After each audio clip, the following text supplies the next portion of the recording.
എല്ലാവർക്കും ശ്രീമാത്രേ നമഃ. ഞാൻ ഇത്രയും ചെയ്തു, എനിക്ക് ഇത്രയും കിട്ടണം. അവിടെ ഒരു ബിസിനസ് ആണ്. അങ്ങനെ വിളിച്ചു കഴിഞ്ഞാൽ ഭഗവാൻ വരാൻ കുറച്ച് താമസിക്കും. എന്തുകൊണ്ടാണ് നമുക്ക് അങ്ങനെ ഒരു ആറ്റിറ്റ്യൂഡ് വരുന്നത്?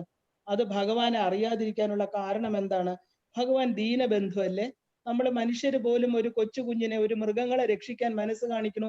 അപ്പൊ നമ്മൾ ഇത്രയും കിടന്ന് ഈ സംസാര സമുദ്രത്തില് ഭഗവാനെ രക്ഷിക്കണേ രക്ഷിക്കണേ എന്ന് വിളിച്ചിട്ട് എന്തുകൊണ്ട് നമുക്ക് ഈ ദുഃഖങ്ങൾ തരുന്നു? എന്തുകൊണ്ട് അദ്ദേഹം വന്ന് നമ്മളെ രക്ഷിക്കണില്ല എന്ന് എല്ലാവർക്കും ചോദ്യം. കുറെ പേര് നല്ല സുഖമായിട്ട് കഴിയണു, കുറച്ചു പേർക്ക് ദുഃഖങ്ങൾ കൊടുക്കുന്നു. വളരെ വലിയ പാർഷ്യാലിറ്റി ഉള്ള ഒരു ഈശ്വരനാണോ ഞാൻ ഭജിക്കുന്നത് എന്നൊക്കെ നമുക്ക് തോന്നും. ദീനബന്ധുവല്ലേ, ക്ഷിപ്രപ്രസാദിനിയല്ലേ എന്നൊക്കെ നമ്മൾ ചോദിക്കാറുണ്ട്. അപ്പോ ഭഗവാനെ അറിയാതിരിക്കുന്നത് കൊണ്ടാണ് നമ്മുടെ വിളി അവിടെ എത്താത്തത് എന്നാണ് വേദങ്ങൾ പറയുന്നത്. കാരണം അറ്റാച്ച്മെന്റ് ആണ്. അറ്റാച്ച്മെന്റ് എന്ന് പറഞ്ഞാൽ നമുക്കറിയാം മമത്വം. അതായത് മമത്വം, തൻ്റേത് എന്ന് വിശ്വസിക്കും. നമ്മൾ ഈശ്വരനെ മാത്രമേ ഉള്ളൂ നമ്മുടേതല്ലാതാക്കിയിട്ട്, ബാക്കി എല്ലാം നമ്മുടേതാണ് അല്ലെ? ആ ഒരു വിശ്വാസം, ബാക്കി എല്ലാത്തിനോടും വിശ്വാസമുണ്ട്. എൻ്റെ ബന്ധങ്ങള്, എൻ്റെ വസ്തുക്കള്, എൻ്റെ റിലേഷൻഷിപ്സ്, ഇതെല്ലാം എന്താ പറയാ എൻ്റെത്, അത് എൻ്റേത് മാത്രം. പക്ഷെ എൻ്റെ ഈശ്വരൻ എന്ന് പറയാൻ ധൈര്യമുണ്ടോ നമുക്ക്? എൻ്റെത് മാത്രമാണ്. എപ്പോഴാണ് നമുക്ക് ആ ധൈര്യം വരുന്നത്? ദുഃഖം വരുമ്പോ. അപ്പൊ പറയും എൻ്റെ ഭഗവാനെ എൻ്റെ. അതുവരെ എന്താ വല്ലവരുടെ ആയിരുന്നു അല്ലെ? വേണമെങ്കിൽ പോയി കണ്ട് എന്തൊക്കെയോ ചോദിച്ചിരുന്നു. അങ്ങനെയല്ല.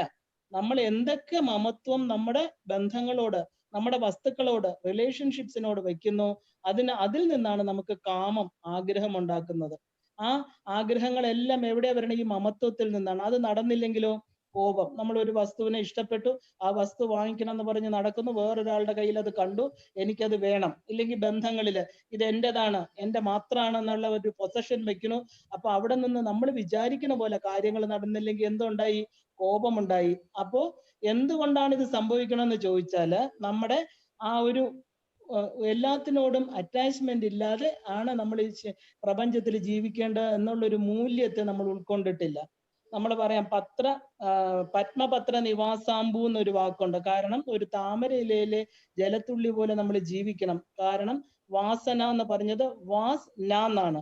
അതായത് അതിൽ വസിക്കരുത്. വാസം എന്ന് പറഞ്ഞാൽ എന്താ? വാസം ചെയ്യരുത്. എന്തിലൊക്കെയാണോ മനസ്സ് വാസം ചെയ്യുന്നത്, എൻ്റെ വീട്, എൻ്റെ കുട്ടികളെ, ഞാന്, എൻ്റെത്, എനിക്കുള്ളതിൽ വാസം ചെയ്യുന്നതിന് വാസന എന്ന് പറയണമെങ്കിൽ അതിൽ വസിക്കരുതെന്നാ പറയുന്നത്. അതിൽ വസിക്കരുത്. പിന്നെ എന്ത് ചെയ്യണം? എവിടെയാ വസിക്കേണ്ടത്? നമ്മുടെ ഹൃദയത്തിലിരിക്കുന്ന ആ പരാശക്തിയിൽ വേണം നമ്മുടെ മനസ്സ് ഇരിക്കേണ്ടത്. അത് ഹൃദയത്തിലാണെന്നറിയില്ല, എവിടെയാണെന്ന് അറിയില്ല. ആവശ്യം വരുമ്പോൾ എവിടെയോ നോക്കി കരഞ്ഞു വിളിച്ചാൽ നമുക്ക് കിട്ടുമോ ഭഗവതിയെ? ഇല്ല. അമ്മയുടെ വാസം അറിയണം, അമ്മ ഇരിക്കുന്നത് എവിടെയാണെന്ന് അറിയണം. ഇതിനുള്ള പ്രത്യേക തരത്തിലുള്ള ചില കർമ്മ പദ്ധതികൾ എന്തും നേടണമെങ്കിൽ ഒരു ആർക്കിടെക്റ്റിന് നല്ലവണ്ണം ഒരു ചിത്രം വരച്ച് ജനലുകളും കഥകളും എവിടെയാണ് ഫിക്സ് ചെയ്യേണ്ടതെന്നൊക്കെ അറിഞ്ഞെങ്കിലേ നല്ലൊരു സൗധം ഉണ്ടാക്കാൻ പറ്റൂ.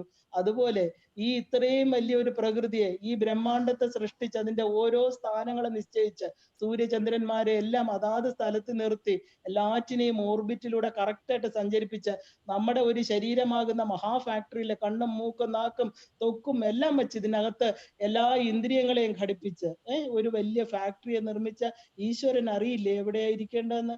ഈശ്വരൻ അറിയാം. നമ്മളാണ് അത് അറിയാതെ പോകുന്നത്. അതുകൊണ്ട് എന്താ വേണ്ടത്? നമ്മള് ഈശ്വരനെ അറിയണം. കർമ്മഫലത്തെ കുറിച്ച് നമ്മള് എന്താ പറയാ, ഒന്നും വിടണ്ട. ജീവിതത്തിൽ എല്ലാം അനുഭവിച്ചോളൂ. പക്ഷെ കർമ്മങ്ങൾ മാത്രമേ നമുക്ക് ചെയ്യാൻ അധികാരമുള്ളൂ. അതിന്റെ ഫലം ആരാ തരേണ്ടത്? ഈശ്വരനല്ലേ തരേണ്ടത്. കർമ്മഫലത്തിന് കണക്ക് വെച്ച് അവിടെ കൊണ്ടുവന്ന് ലിസ്റ്റ് വെക്കണ്ട.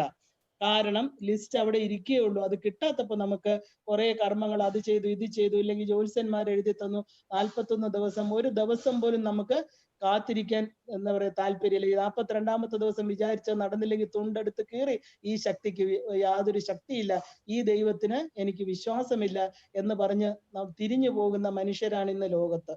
പക്ഷെ അപ്പൊ നമ്മൾ എന്താ അറിയേണ്ട രീതിയിൽ ഭഗവാനെ അറിഞ്ഞിട്ടില്ല. അപ്പൊ ഭഗവത്ഗീതയില് എന്താണ് പറഞ്ഞിരിക്കുന്നത്? വിശ്വവിജയായിട്ടിരിക്കുന്ന അർജുനൻ ആദ്യത്തെ അധ്യായത്തിൽ നമുക്കറിയാം ദുഃഖിതനായിരുന്നു. യുദ്ധം ചെയ്യാൻ അദ്ദേഹത്തിന് മനസാന്നിധ്യം പോലും ഇല്ലാതെ തേരില് തളർന്നിരിക്കുകയായിരുന്നു. കാരണം തൻ്റേതെന്നുള്ള മമത്വം. ആ ഓപ്പോസിറ്റ് സൈഡിൽ നിൽക്കുന്ന കൗരവന്മാര്, എൻ്റെ ഗുരുക്കന്മാര്, എൻ്റെ മാതുലന്മാര്, എന്റെ അടുത്ത ബന്ധുക്കൾ, എന്താണ് ഇവരെ ഞാൻ കൊന്നിട്ട് നേടാൻ പോകുന്നത് എന്ന് പറഞ്ഞ് മമത്വം കൊണ്ട് തേരില് തളർന്നിരിക്കുന്ന അർജുനന് 18 അധ്യായങ്ങൾ ശ്രീകൃഷ്ണൻ പറഞ്ഞു കൊടുക്കുകയാണ്. അതിനുശേഷവും അർജുനൻ 18 അധ്യായത്തിന് ശേഷം അർജുനൻ തന്നെയായിരുന്നു. പക്ഷെ എന്താണ് അദ്ദേഹത്തിന് ഉണ്ടായത്? അദ്ദേഹം എവിടെയാണ് മാറ്റം വന്നത്? അദ്ദേഹത്തിന്റെ മനസ്സിന് മാറ്റം വന്നു. അതേ ആള് ആ തേർത്തട്ടിൽ നിന്ന് എടുത്തിട്ട് എവിടെയാണോ ശ്രീകൃഷ്ണൻ ഉള്ളത് അവിടെ ധ്രുവാ നീധർമ്മധർമ്മമ, അത് സത്യമാണ്. ഈ ഒരു യോഗേശ്വരനായിട്ടിരിക്കുന്ന കൃഷ്ണൻ, എത്ര യോഗേശ്വര കൃഷ്ണോ തത്ര പാർത്ഥോ ധനുർധരനായിരിക്കുന്ന അർജുനനും കൂടെ ഉള്ളപ്പോ ഈ ജീവാത്മാവ് പരമാത്മാവ് എന്റെ ഉള്ളിലാണെന്ന് തിരിച്ചറിയുമ്പോ അവിടെ എന്താണ്? സുനിശ്ചിതമാണ് വിജയം. ഈ തിരിച്ചറിയല്, ഈ മനസ്സിന്റെ മാറ്റം അവിടെയാണ് നമുക്ക് വരേണ്ടത്. അത് എന്താ പറയാ, അതാണ് കൃഷ്ണൻ അർജുനനിൽ വരുത്തിയത്. അപ്പൊ 18 അധ്യായത്തിന് ശേഷം അർജുനൻ എന്ത് ചെയ്തു? മനസ്സിന് മാറ്റം വന്ന് തന്റെ കർമ്മങ്ങൾ നല്ല ഭംഗിയായിട്ട് ചെയ്യുക, അല്ലെ? അപ്പൊ ഭഗവാൻ പറഞ്ഞു, കർമ്മണ്യേ വ്യാധികാരസ്ഥേ മാ ഫലേഷു കഥാചന. നിനക്ക് അർജുന, നീ കർമ്മം ചെയ്യൂ, കർമ്മഫലത്തെ കുറിച്ച് നീ വിഷമിക്കേണ്ട. കാരണം അതിന് അധികാരം എനിക്കാണ്, യോഗേശ്വരനാണ്. നീ എന്ത് കർമ്മങ്ങൾ ചെയ്യുന്നു അതിന് ഫലം തരാൻ ഞാനിവിടെ ഉണ്ട്. നീ അത് വളരെ വ്യക്തമായിട്ട് പറയണു, നീ കർമ്മം ചെയ്യാനേ അധികാരിയുള്ളൂ. നമ്മൾ എന്ത് സാധന ചെയ്യുമ്പോഴും അതിൽ നിന്ന് എന്ത് കിട്ടും എന്ന് നമ്മൾ ചിന്തിക്കണ്ട. കാരണം അത് തരാൻ അമ്മയുണ്ട്. അമ്മയ്ക്ക് അറിയാം, ഒരു മക്കളെയും അവരുടെ കർമ്മങ്ങൾക്കനുസരിച്ച് ഫലം കൊടുക്കാൻ അമ്മയില്ലേ?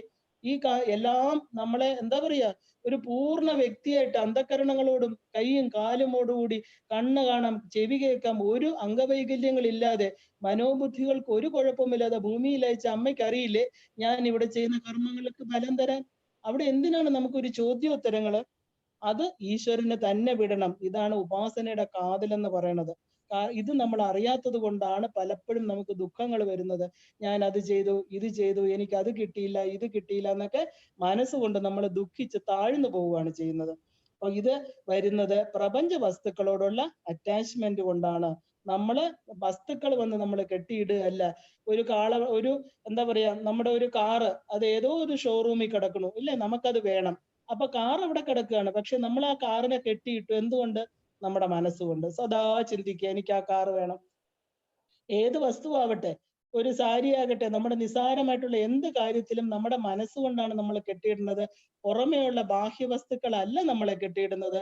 നമ്മൾ നമ്മുടെ മനസ്സുകൊണ്ടാണെന്ന് നമ്മൾ തിരിച്ചറിയുന്നില്ല. അതാണ് ഇവിടുത്തെ ഏറ്റവും വലിയ പ്രശ്നം. അപ്പൊ ഈ സാധന എന്ന് പറയുന്നത് മനസ്സ് ഈ പറഞ്ഞ ബാഹ്യത്തിൽ നിന്ന് ആന്തരികത്തിലോട്ട് തിരിക്കലിനെയാണ് നമ്മൾ ഉപാസന എന്ന് പറയുന്നത്.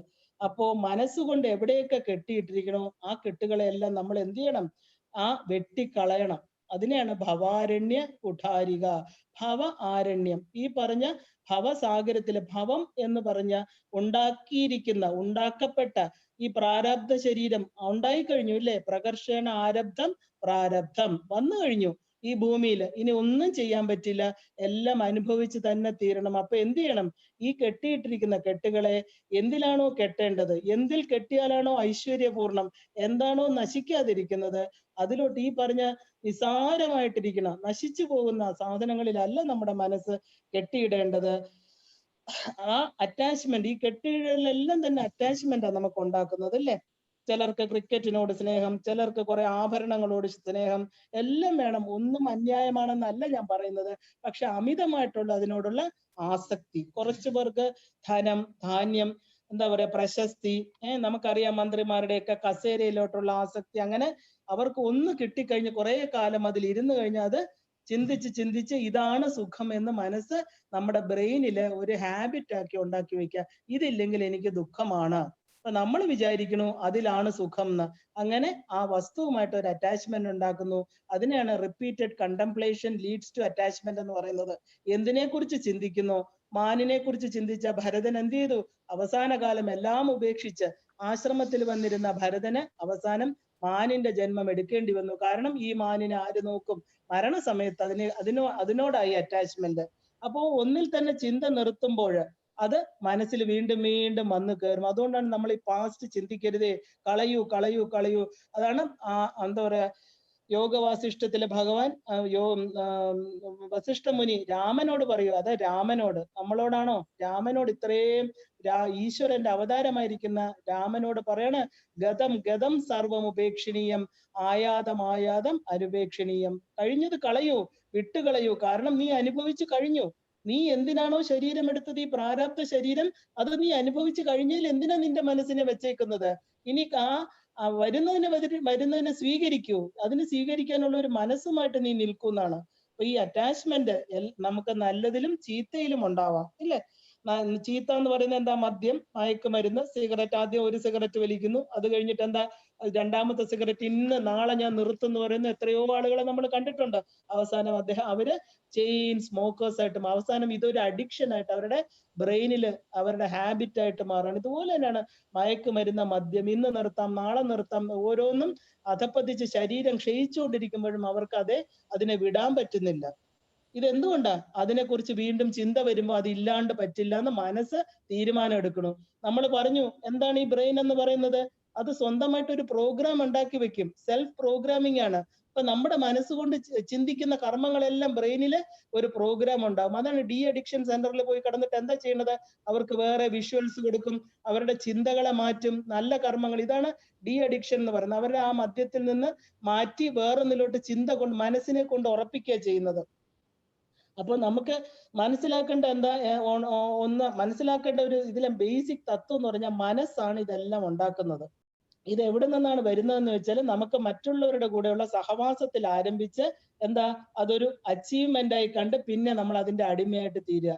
ഒരു സംഘത്തിൽ നമ്മൾ പോയിരുന്നു, കുറച്ച് സ്ത്രീകളായിക്കോട്ടെ, മദ്യം കുടിച്ചു, ഇല്ലെങ്കിൽ ചീട്ട് കളിച്ചു. അവസാനം എന്താ ഒരാൾ പറഞ്ഞു, ഇതിൽ 2-3 പേര് വലിയ സൊസൈറ്റി ഇല്ലെങ്കിൽ എന്തെങ്കിലും പബ്ലിക് ആയിക്കോട്ടെ, ഒരു വലിയ ഫിഗർ ആയിരിക്കാം, അവരെ ഇങ്ങനെ ആ ബഹുമാനത്തോടു കൂടി മനസ്സ് കാണുന്നു. യാതൊരു മൂല്യവും ഇല്ലാത്തവരായിരിക്കാം, പക്ഷെ എന്താ പറയാ, പുറമേ ഉള്ള ആ ഒരു ലുക്കിലൊക്കെ വീണിട്ട് അവര് പറയുന്നു, മദ്യം കുടിക്കുന്നതിന് എന്താ, ഒരു കുഴപ്പമില്ല, ബാ നമുക്കൊരു കുടിക്കാം, ആരാ, നമ്മുടെ പൈസ കൊണ്ട് നമ്മൾ കുടിക്കുന്നു. ഇതൊക്കെ കേൾക്കുമ്പോൾ നമ്മുടെ മനസ്സ് മൂല്യങ്ങളെ എല്ലാം വിട്ടുപോവുക. ഓ, ഇവര് കുടിക്കുന്നു, എന്തുകൊണ്ട് എനിക്ക് ചെയ്തുകൂടാ? അപ്പോ അത് ഒരിക്കൽ ചെയ്തു കഴിയുമ്പോൾ വീണ്ടും നമ്മുടെ ഭയം അങ്ങ് നഷ്ടപ്പെടുകയാണ്. യഥാർത്ഥത്തിൽ നമ്മുടെ ആ ഒരു മൂല്യത്തെ നമ്മുടെ മനസ്സിലിരുന്ന് വേണ്ട വേണ്ട, അരുതേ അരുതേ എന്ന് പറയുന്ന അമ്മയെ, ആ നമുക്ക് വാർണിംഗ് തരുന്ന ശക്തിയെ നമ്മൾ ഇഗ്നോർ ചെയ്യുക, അതിനെ അങ്ങ് മറന്നിട്ട് നമ്മുടെ ടെംപ്റ്റേഷന് നമ്മുടെ മനസ്സിനെ വിട്ടുകൊടുക്കുക. ഇത് തന്നെ സാധനാതലത്തിലും വരിക. പലരും സാധനാതലത്തിൽ കയറി കഴിഞ്ഞാൽ നീ എന്താ ചെയ്യണം, ഉടനെ പറഞ്ഞ ഇത് ചെയ്യുന്നു, അത് ചെയ്യുന്നു, നിനക്ക് വേറെ പണിയില്ലേ, നീ ഈശ്വരനെ കണ്ടിട്ടുണ്ടോ, നിനക്ക് ഇതുകൊണ്ട് എന്ത് കിട്ടി, ഇങ്ങനെയൊക്കെ ചോദിക്കുമ്പോൾ ശരിയാണ്, ആ ഒരു മൂഢമായിരിക്കുന്ന മനസ്സ് എന്ത് വിചാരിക്കും? തമോ ഗുണിയായിട്ടുള്ള മനസ്സ് വിചാരിക്കും, ശരിയാണല്ലോ, ഞാൻ ഈശ്വരനെ കണ്ടിട്ടുണ്ടോ, ഈ കാണാത്ത ആളിന് വേണ്ടി എന്തിനാ പൂജ ചെയ്യുന്ന, എനിക്ക് വന്നിട്ടുണ്ടോ, ഇങ്ങനെയൊക്കെ ചിന്തിച്ച് നമ്മളും അത് വിടാൻ കാരണമാകും. അതാണ് ദുസ്സംഗം എന്ന് പറയുന്നത്. ആ സംഘത്വാദ്, നമ്മൾ ആരുമായിട്ട് ചേർന്നിരിക്കുന്നു അവരിൽ നിന്ന് നമുക്ക് ആ ഒരു എന്താ പറയാ, അവരുടെ പ്രേരണ നമ്മുടെ മനസ്സിനെ മാറ്റും. അതുപോലെ തന്നെയാണ് കോഫി, ടീ എല്ലാം തന്നെ, എല്ലാം ആസക്തികളാണ്. നമുക്ക് കുടിച്ചില്ലെങ്കിൽ തലവേദന വരും. ആ സമയത്ത് ഇങ്ങനെയാണ് ഇങ്ങനെ 200 വർഷമായിട്ടുള്ളൂ ഈ ടീ എന്ന് പറയുന്ന സംഭവം നമ്മുടെ നാട്ടിൽ. പണ്ടത്തെ ആളുകളൊന്നും ചായ കുടിച്ചിട്ടൊന്നുമില്ല. നമ്മൾ കേട്ടിട്ടില്ലേ, പാൽ കഞ്ഞി, പാൽ, അങ്ങനെയൊക്കെ അവർ കുടിക്കണ, ഹോർലിക്സ്. ഈ ടീ ഒക്കെ വന്നത് നമ്മുടെ എന്താ പറയാ, ബ്രിട്ടനിൽ നിന്ന് ഇമ്പോർട്ട് ചെയ്ത് അവരുടെ കുറെ ചായ ഇതൊക്കെ ഇവിടെ ഇമ്പോർട്ട് ചെയ്തു, നമ്മുടെ ഇവിടത്തെ ഉള്ളതെല്ലാം അങ്ങോട്ട് എക്സ്പോർട്ട് ചെയ്തു, അവരുടെ വിപണി വർദ്ധിപ്പിച്ചു. അവര് ചായ കുടിക്കുന്നുണ്ട്, നമ്മളും ചായ അഡിക്റ്റഡ് ആക്കി. ഇപ്പൊ നമ്മൾ പറയണു ചായ കുടിച്ചില്ലെങ്കിൽ എനിക്ക് പറ്റില്ല. അതൊക്കെ ഒരു ജീവിതത്തിന്റെ സിമ്പൽ ആയിട്ട് മാറിയിരിക്കണം. അപ്പോ വേറൊരാൾ ചെയ്യുന്നതിനെ നമ്മൾ അനുകരിക്കുമ്പോൾ അതാണ് നമുക്ക് മൂല്യങ്ങൾ തരുന്നതെന്ന്. വളരെ നിസ്സാരമായിട്ടുള്ള മൂല്യ ശോഷണത്തിന് കാരണമാവുന്ന വസ്തുക്കളെ മൂല്യമായിട്ട് പ്രൊജക്ട് ചെയ്ത് കാണിച്ച് യഥാർത്ഥ മൂല്യമുള്ളതിനെ നമ്മൾ അറിയാതെ പോവുകയാണ്. കാരണം അതിനെ നമ്മൾ ഇഗ്നോർ ചെയ്ത് ഒരു അമ്മ കുഞ്ഞിനോട് എത്ര പ്രാവശ്യം പറയും? 10-18 കൊച്ചു കുഞ്ഞിനോട് പറയാം, 1000 പ്രാവശ്യം പറയാൻ സന്തോഷമുള്ളൂ, കാരണം ആ കുഞ്ഞ് കേൾക്കും. പക്ഷെ വലുതായ ഒരു കുട്ടിയോട് എത്ര പ്രാവശ്യം അമ്മ പറയും? കുറച്ച് കഴിയുമ്പോൾ അമ്മ മിണ്ടാതിരിക്കുക, എന്തെങ്കിലും ആയിപ്പോട്ടെന്ന്. അത് തന്നെയാണ് നമ്മുടെ ഉള്ളിലിരിക്കുന്ന കോൺഷ്യസ് ആ അമ്മ ചെയ്യുന്നതും. കുറെ കാര്യം ഇത് ചെയ്യരുതേ നല്ലതല്ല എന്ന് പറയും. കുറെ കാലം കഴിയുമ്പോൾ നമ്മൾ അതിന്റെ ആ സ്വരം കേൾക്കാതായി പോകും. അത് അവിടെ എന്താ പറയാ, അടങ്ങി ഈ ഒരു ശരീരത്തിനുള്ളില് എന്താ പറയാ, ചാണകത്തിൽ പൊതിഞ്ഞു കിടക്കുന്ന രത്നം പോലെ അത് നമ്മുടെ ശരീരത്തിൽ കിടക്കും. ഒരു ദിവസം ഈ ശരീരം വിട്ടു പോകുമ്പോൾ ഈ കർമ്മങ്ങളെല്ലാം നമ്മുടെ കൂടെ എന്താ പറയാ, ഈ നല്ലതും ചീത്തയുമായിട്ടുള്ള എല്ലാ കർമ്മങ്ങളും നമ്മുടെ ജന്മത്തിന് കാരണം. അവിടെ എന്താണ് റോൾ ഓഫ് ഗോഡ് എന്ന് പറയുന്നത്? ഈശ്വരീയ ശക്തിക്ക് എന്ത് റോൾ ഉണ്ടായിരുന്നു, നമ്മളത് തിരിച്ചറിയാത്തതാണ് നമ്മുടെ കുറ്റം യഥാർത്ഥത്തിൽ, അല്ലേ? അപ്പോ ഈ മനസ്സിനെ നമ്മൾ തിരിക്കണം. അത് ഭഗവതിയിലോട്ടായിരിക്കണം. ഋഗ്വേദത്തില് നമുക്ക് സൗഭരി ഋഷി എന്ന് പറഞ്ഞൊരു ഋഷി ഉണ്ടായിരുന്നു. വളരെ വളരെ സൗഭരി സൂക്തമുണ്ട്, സൗഭരി സംഹിതയുണ്ട്. ഋഗ്വേദത്തിൽ നമുക്ക് നോക്കി അദ്ദേഹത്തിൻ്റെതായിട്ടുള്ള ഒരുപാട് കോൺട്രിബ്യൂഷൻസ് ഉണ്ട്. സാധാരണ ഒരു ഋഷിയല്ല, അത് മഹായോഗിയായിരുന്നു അദ്ദേഹം. ഒരു ദിവസം എന്താണ് അദ്ദേഹം, ഈ അറ്റാച്ച്മെന്റിന്റെ ഒരു ഉദാഹരണം പറയാണ്. അദ്ദേഹം ഒരു ദിവസം യമുന നദിയില് ജലസമാധിയിൽ ഇരിക്കുകയായിരുന്നു. കണ്ണു തുറന്നു. അദ്ദേഹം ഇങ്ങനെ ജലസമാധിയിൽ ഇരുന്നപ്പോൾ ഇടയ്ക്കൊന്ന് കണ്ണു തുറന്നു. അപ്പൊ കണ്ടത് 2 മത്സ്യങ്ങൾ ഇണചേരുന്നതാണ് കണ്ടത്. ഉടനെ തന്നെ അദ്ദേഹത്തിന്റെ വീണ്ടും വീണ്ടും അതിനെക്കുറിച്ച് ചിന്തിക്കാൻ തുടങ്ങി. ഇത്രയും കാലം എത്രയോ വർഷങ്ങളാണ് അദ്ദേഹം തപസ് ചെയ്തത്. ഈ കണ്ട കാഴ്ചയെ മനസ്സിൽ നിന്ന് വിട്ടുകളയാൻ പറ്റിയില്ല. അത് വീണ്ടും ചിന്തിക്കാൻ തുടങ്ങി. അതിന്റെ ഫലമായിട്ട് അദ്ദേഹം എന്ത് ചെയ്തു, മനസ്സ് കുറെ ചിന്തിച്ചപ്പോ എന്താ, ബ്രെയിൻ അതിനനുസരിച്ച് ആക്ടിവേറ്റഡ് ആയി ഒരു തീരുമാനമെടുത്തു. ഇനി എന്തായാലും സമാധി വേണ്ട എന്ന് പറഞ്ഞിട്ട് ജലത്തിൽ നിന്ന് ഇദ്ദേഹം പുറത്തു വന്നിട്ട് എന്ത് ചെയ്തു, വിവാഹം കഴിക്കാൻ തീരുമാനിച്ചു. അദ്ദേഹം അയോധ്യയിൽ വന്ന് അവിടുത്തെ രാജാവിന്റെ, മാന്ധാത മഹാരാജാവായിരുന്നു അന്ന് അയോധ്യ ഭരിച്ചിരുന്നത്. അദ്ദേഹത്തിന് 50 പുത്രിമാരുണ്ടായിരുന്നുവെന്നും ആ പുത്രിമാരിൽ ഒരാളെ തനിക്ക് വിവാഹം കഴിച്ചു തരണമെന്ന് പറഞ്ഞു വന്നിട്ട്. പക്ഷെ രാജാവ് വളരെ വിഷമിച്ചു. കാരണം ഇത്രയും അതിഭയങ്കര, എന്താ പറയാ, ഋഷിമാർക്കും ഋഷി, മഹാഋഷിയാണ്, അറിയാം. ഇദ്ദേഹം വളരെ കഴിവുകളുള്ള ആളാണ്. പക്ഷെ കണ്ടപ്പോ ശോഷിച്ച് വൃദ്ധനായിട്ട് വിരൂപനായിട്ടിരിക്കുന്ന സൗഭരിയെ, ഈ തന്റെ പുത്രി, തന്റെ സുന്ദരിയായിട്ടുള്ള പുത്രിമാര് ഈ കൊട്ടാരത്തിൽ കഴിയുന്നവർ, അവര് ദുഃഖങ്ങളൊന്നും അറിഞ്ഞിട്ടില്ല. എങ്ങനെ ഈ ഒരു ഋഷിക്ക് വിവാഹം കഴിച്ചു കൊടുക്കുമെന്ന് പറഞ്ഞ ഈ ഋഷിയോടൊപ്പം അവരെങ്ങനെ കഴിയും? ഒരു അച്ഛന്റെ മനസ്സ്, ഒരു അമ്മയുടെ മനസ്സ് എങ്ങനെയാണ് നമ്മൾ വിചാരിക്കില്ലേ?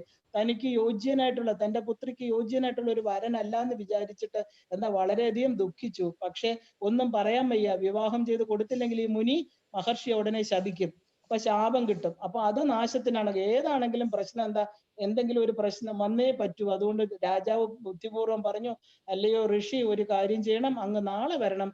എന്റെ പുത്രിമാരെ എല്ലാം ഞാനിവിടെ, എന്താ പറയാ, ഈ അരമനയിൽ നിന്ന് വിളിച്ച് അങ്ങയുടെ മുമ്പിൽ കൊണ്ടുവരാം.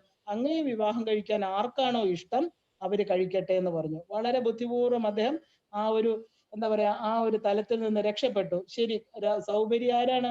ത്രിലോകജ്ഞാനിയല്ലേ? അദ്ദേഹത്തിന് കാര്യമെല്ലാം മനസ്സിലായി. തന്റെ ഈ പ്രാകൃതമായിരിക്കുന്ന ആ ഒരു തപസ് ചെയ്ത് ശോഷിച്ച് ആ ഒരു കാഴ്ചയില് ബാഹ്യമായിട്ടുള്ള യാതൊരു അട്രാക്ഷനും ഇല്ലാത്ത ഈ ശരീരത്തെ കണ്ടിട്ട് വൃദ്ധനായ തന്നെ ഇദ്ദേഹം നിരാകരിച്ചതാണെന്ന് രാജാവ് വളരെ ബുദ്ധിപൂർവമാണ് ഇങ്ങനെ പ്രവർത്തിച്ചെന്നും ഇദ്ദേഹത്തിന് മനസ്സിലായി. അദ്ദേഹം എന്ത് ചെയ്തു, തന്റെ യോഗശക്തി ഉപയോഗിച്ച് വളരെ വർഷങ്ങൾ ചെയ്ത ആ തപോബലം കൊണ്ട് അന്ന് രാത്രി അതിസുന്ദരനായിട്ട് യൗവനയുക്തനായിട്ടുള്ള ഒരു യുവാവായിട്ട് തീർന്ന് പിറ്റേ ദിവസം കൊട്ടാരത്തില് വന്നു. രാജാവ് തന്റെ 50 പുത്രിമാരെ വിളിച്ചു. 50 പുത്രിമാർ ഓരോരുത്തരായിട്ട് വരുന്നു. ഈ യുവ കോമളനെ കണ്ട് അവര് ഒറ്റ പ്രാവശ്യം നോക്കിയുള്ളൂ, എനിക്കിത് മതി. ചുരുക്കം എന്താണ്, 50 പുത്രിമാർക്കും ഇദ്ദേഹത്തെ തന്നെ മതി എന്ന് പറയുകയാണ്. രാജാവ് വളരെ ദുഃഖിതനായി. എന്ത് ചെയ്യും, ഒരാൾക്ക് 50 പേരെ വിവാഹം കഴിച്ചു കൊടുക്കുക എന്ന് പറഞ്ഞാൽ ഇദ്ദേഹം പറഞ്ഞു, സൗഭരി പറഞ്ഞു, അയ്യോ മഹാരാജാവേ, അങ്ങ് ബുദ്ധിയുണ്ടെങ്കിൽ എനിക്കും ബുദ്ധിയുണ്ടെന്ന് വിചാരിക്കണം. ഞാൻ ഇത്രയും കാലം എന്റെ തപശക്തി ഉപയോഗിച്ച് അങ്ങയുടെ മനസ്സ് ഞാൻ വായിച്ചു. അങ്ങേക്ക് ആദ്യം എന്റെ ഈ ഒരു ബാഹ്യ വേഷം കണ്ടിട്ട് അദ്ദേഹം എനിക്ക് തരാൻ ഇഷ്ടമല്ലായിരുന്നു. ഇപ്പൊ 50 പേരും എന്നെയാണ് ആഗ്രഹിക്കുന്നത്. അപ്പൊ ബാഹ്യമായിട്ടുള്ളത് മാത്രമല്ല, എന്റെ ഉള്ളിലെ തപശക്തി കൊണ്ടാണ് ഇവർക്ക് എന്നോട് ഈ സ്നേഹം വന്നത്. അങ്ങ് വിഷമിക്കണ്ട, ഇനിയും എന്നിൽ തപോബലം ബാക്കിയുണ്ട്. ഞാൻ 50 പിരിയാൻ പോണു എന്ന് പറഞ്ഞിട്ട് പരകായ പ്രവേശം പോലെ ഇദ്ദേഹത്തിൽ നിന്ന് 50 പേര് പിരിഞ്ഞു വരികയാണ്. 50 കൊട്ടാരങ്ങള്. തന്റെ എത്രത്തോളം തപശക്തി ഉണ്ട് ആലോചിച്ച് നോക്കൂ. തന്റെ മനോമണ്ഡലത്തില് ആ ഒരു ജലത്തിന്റെ അടിയിലിരുന്ന് ഉണ്ടാക്കിയ തപശക്തി മുഴുവനും മെറ്റീരിയൽ ആയിട്ട് ഈ രാജാവിന്റെ മുമ്പിലും ഈ പുത്രിമാരുടെ മുമ്പിലും തന്റെ തപശക്തി പ്രകടമാക്കിക്കൊണ്ട് 50 പേരായിട്ട് മാറി 50 കൊട്ടാരങ്ങളില് താമസിക്കാന്ന് പറയും. ഈ 50 പുത്രിമാരെയും ഇദ്ദേഹം രാജാവ് വിവാഹം കഴിച്ചു കൊടുത്തു. 50 കൊട്ടാരങ്ങളിലായിട്ട് 50 രൂപത്തിൽ. അത്രത്തോളം തപോബലമുള്ള ആളായിരുന്നു. 50 പേരായിട്ട് നമ്മൾ കണ്ടിട്ടുണ്ട്. ശ്രീകൃഷ്ണൻ അവിടെ ദ്വാരകയില് ഇത്രയും ഗോപികമാരോട്, ഇത്രയും പേരോട് എല്ലായിടത്തും കൃഷ്ണനെ കണ്ടിട്ടുണ്ട്. അത് യോഗേശ്വരൻ. പക്ഷെ ഇദ്ദേഹത്തിന് ഒരു മനുഷ്യൻ നേടുന്ന തപോബലം അത് എന്തിനു വേണ്ടി പ്രയോഗിക്കുന്നു, അത് നമുക്ക് നഷ്ടമായി പോകും. പിന്നെ അത് തിരിച്ചു കിട്ടില്ല. ഇദ്ദേഹം ഈ 50 പേരെയും കല്യാണം കഴിച്ച് 50 കൊട്ടാരത്തിൽ സുഖമായിട്ട് താമസിച്ചുവെന്നും ഓരോ രാജ്ഞിമാരിലും 10 കുഞ്ഞുങ്ങൾ വെച്ച് ഉണ്ടായി എന്നും ആ 10 കുഞ്ഞുങ്ങൾക്ക് വീണ്ടും 10 കുട്ടികൾ ഉണ്ടായി എന്ന കഥ അപ്പൊ അങ്ങനെ ഇദ്ദേഹത്തിൻ്റെത് തന്നെ ഒരു ചെറിയ പട്ടണമായിട്ട് തീർന്നു. വലിയ ഒരു ഈ സൗപരി മഹർഷി താമസിക്കുന്ന 50 കൊട്ടാരങ്ങളും 50 മക്കളും മക്കളുടെ മക്കളുമായിട്ട് എന്താ ഒരു വലിയ ഒരു പുരം, ഒരു രാജധാനി പോലെ അവിടെ ആയിത്തീർന്നു. അങ്ങനെ ഇരിക്കുമ്പോ ഇദ്ദേഹം യമുനാ നദിയുടെ തീരത്ത് ഒരു ദിവസം വന്ന് ഇരിക്കുകയാണ്.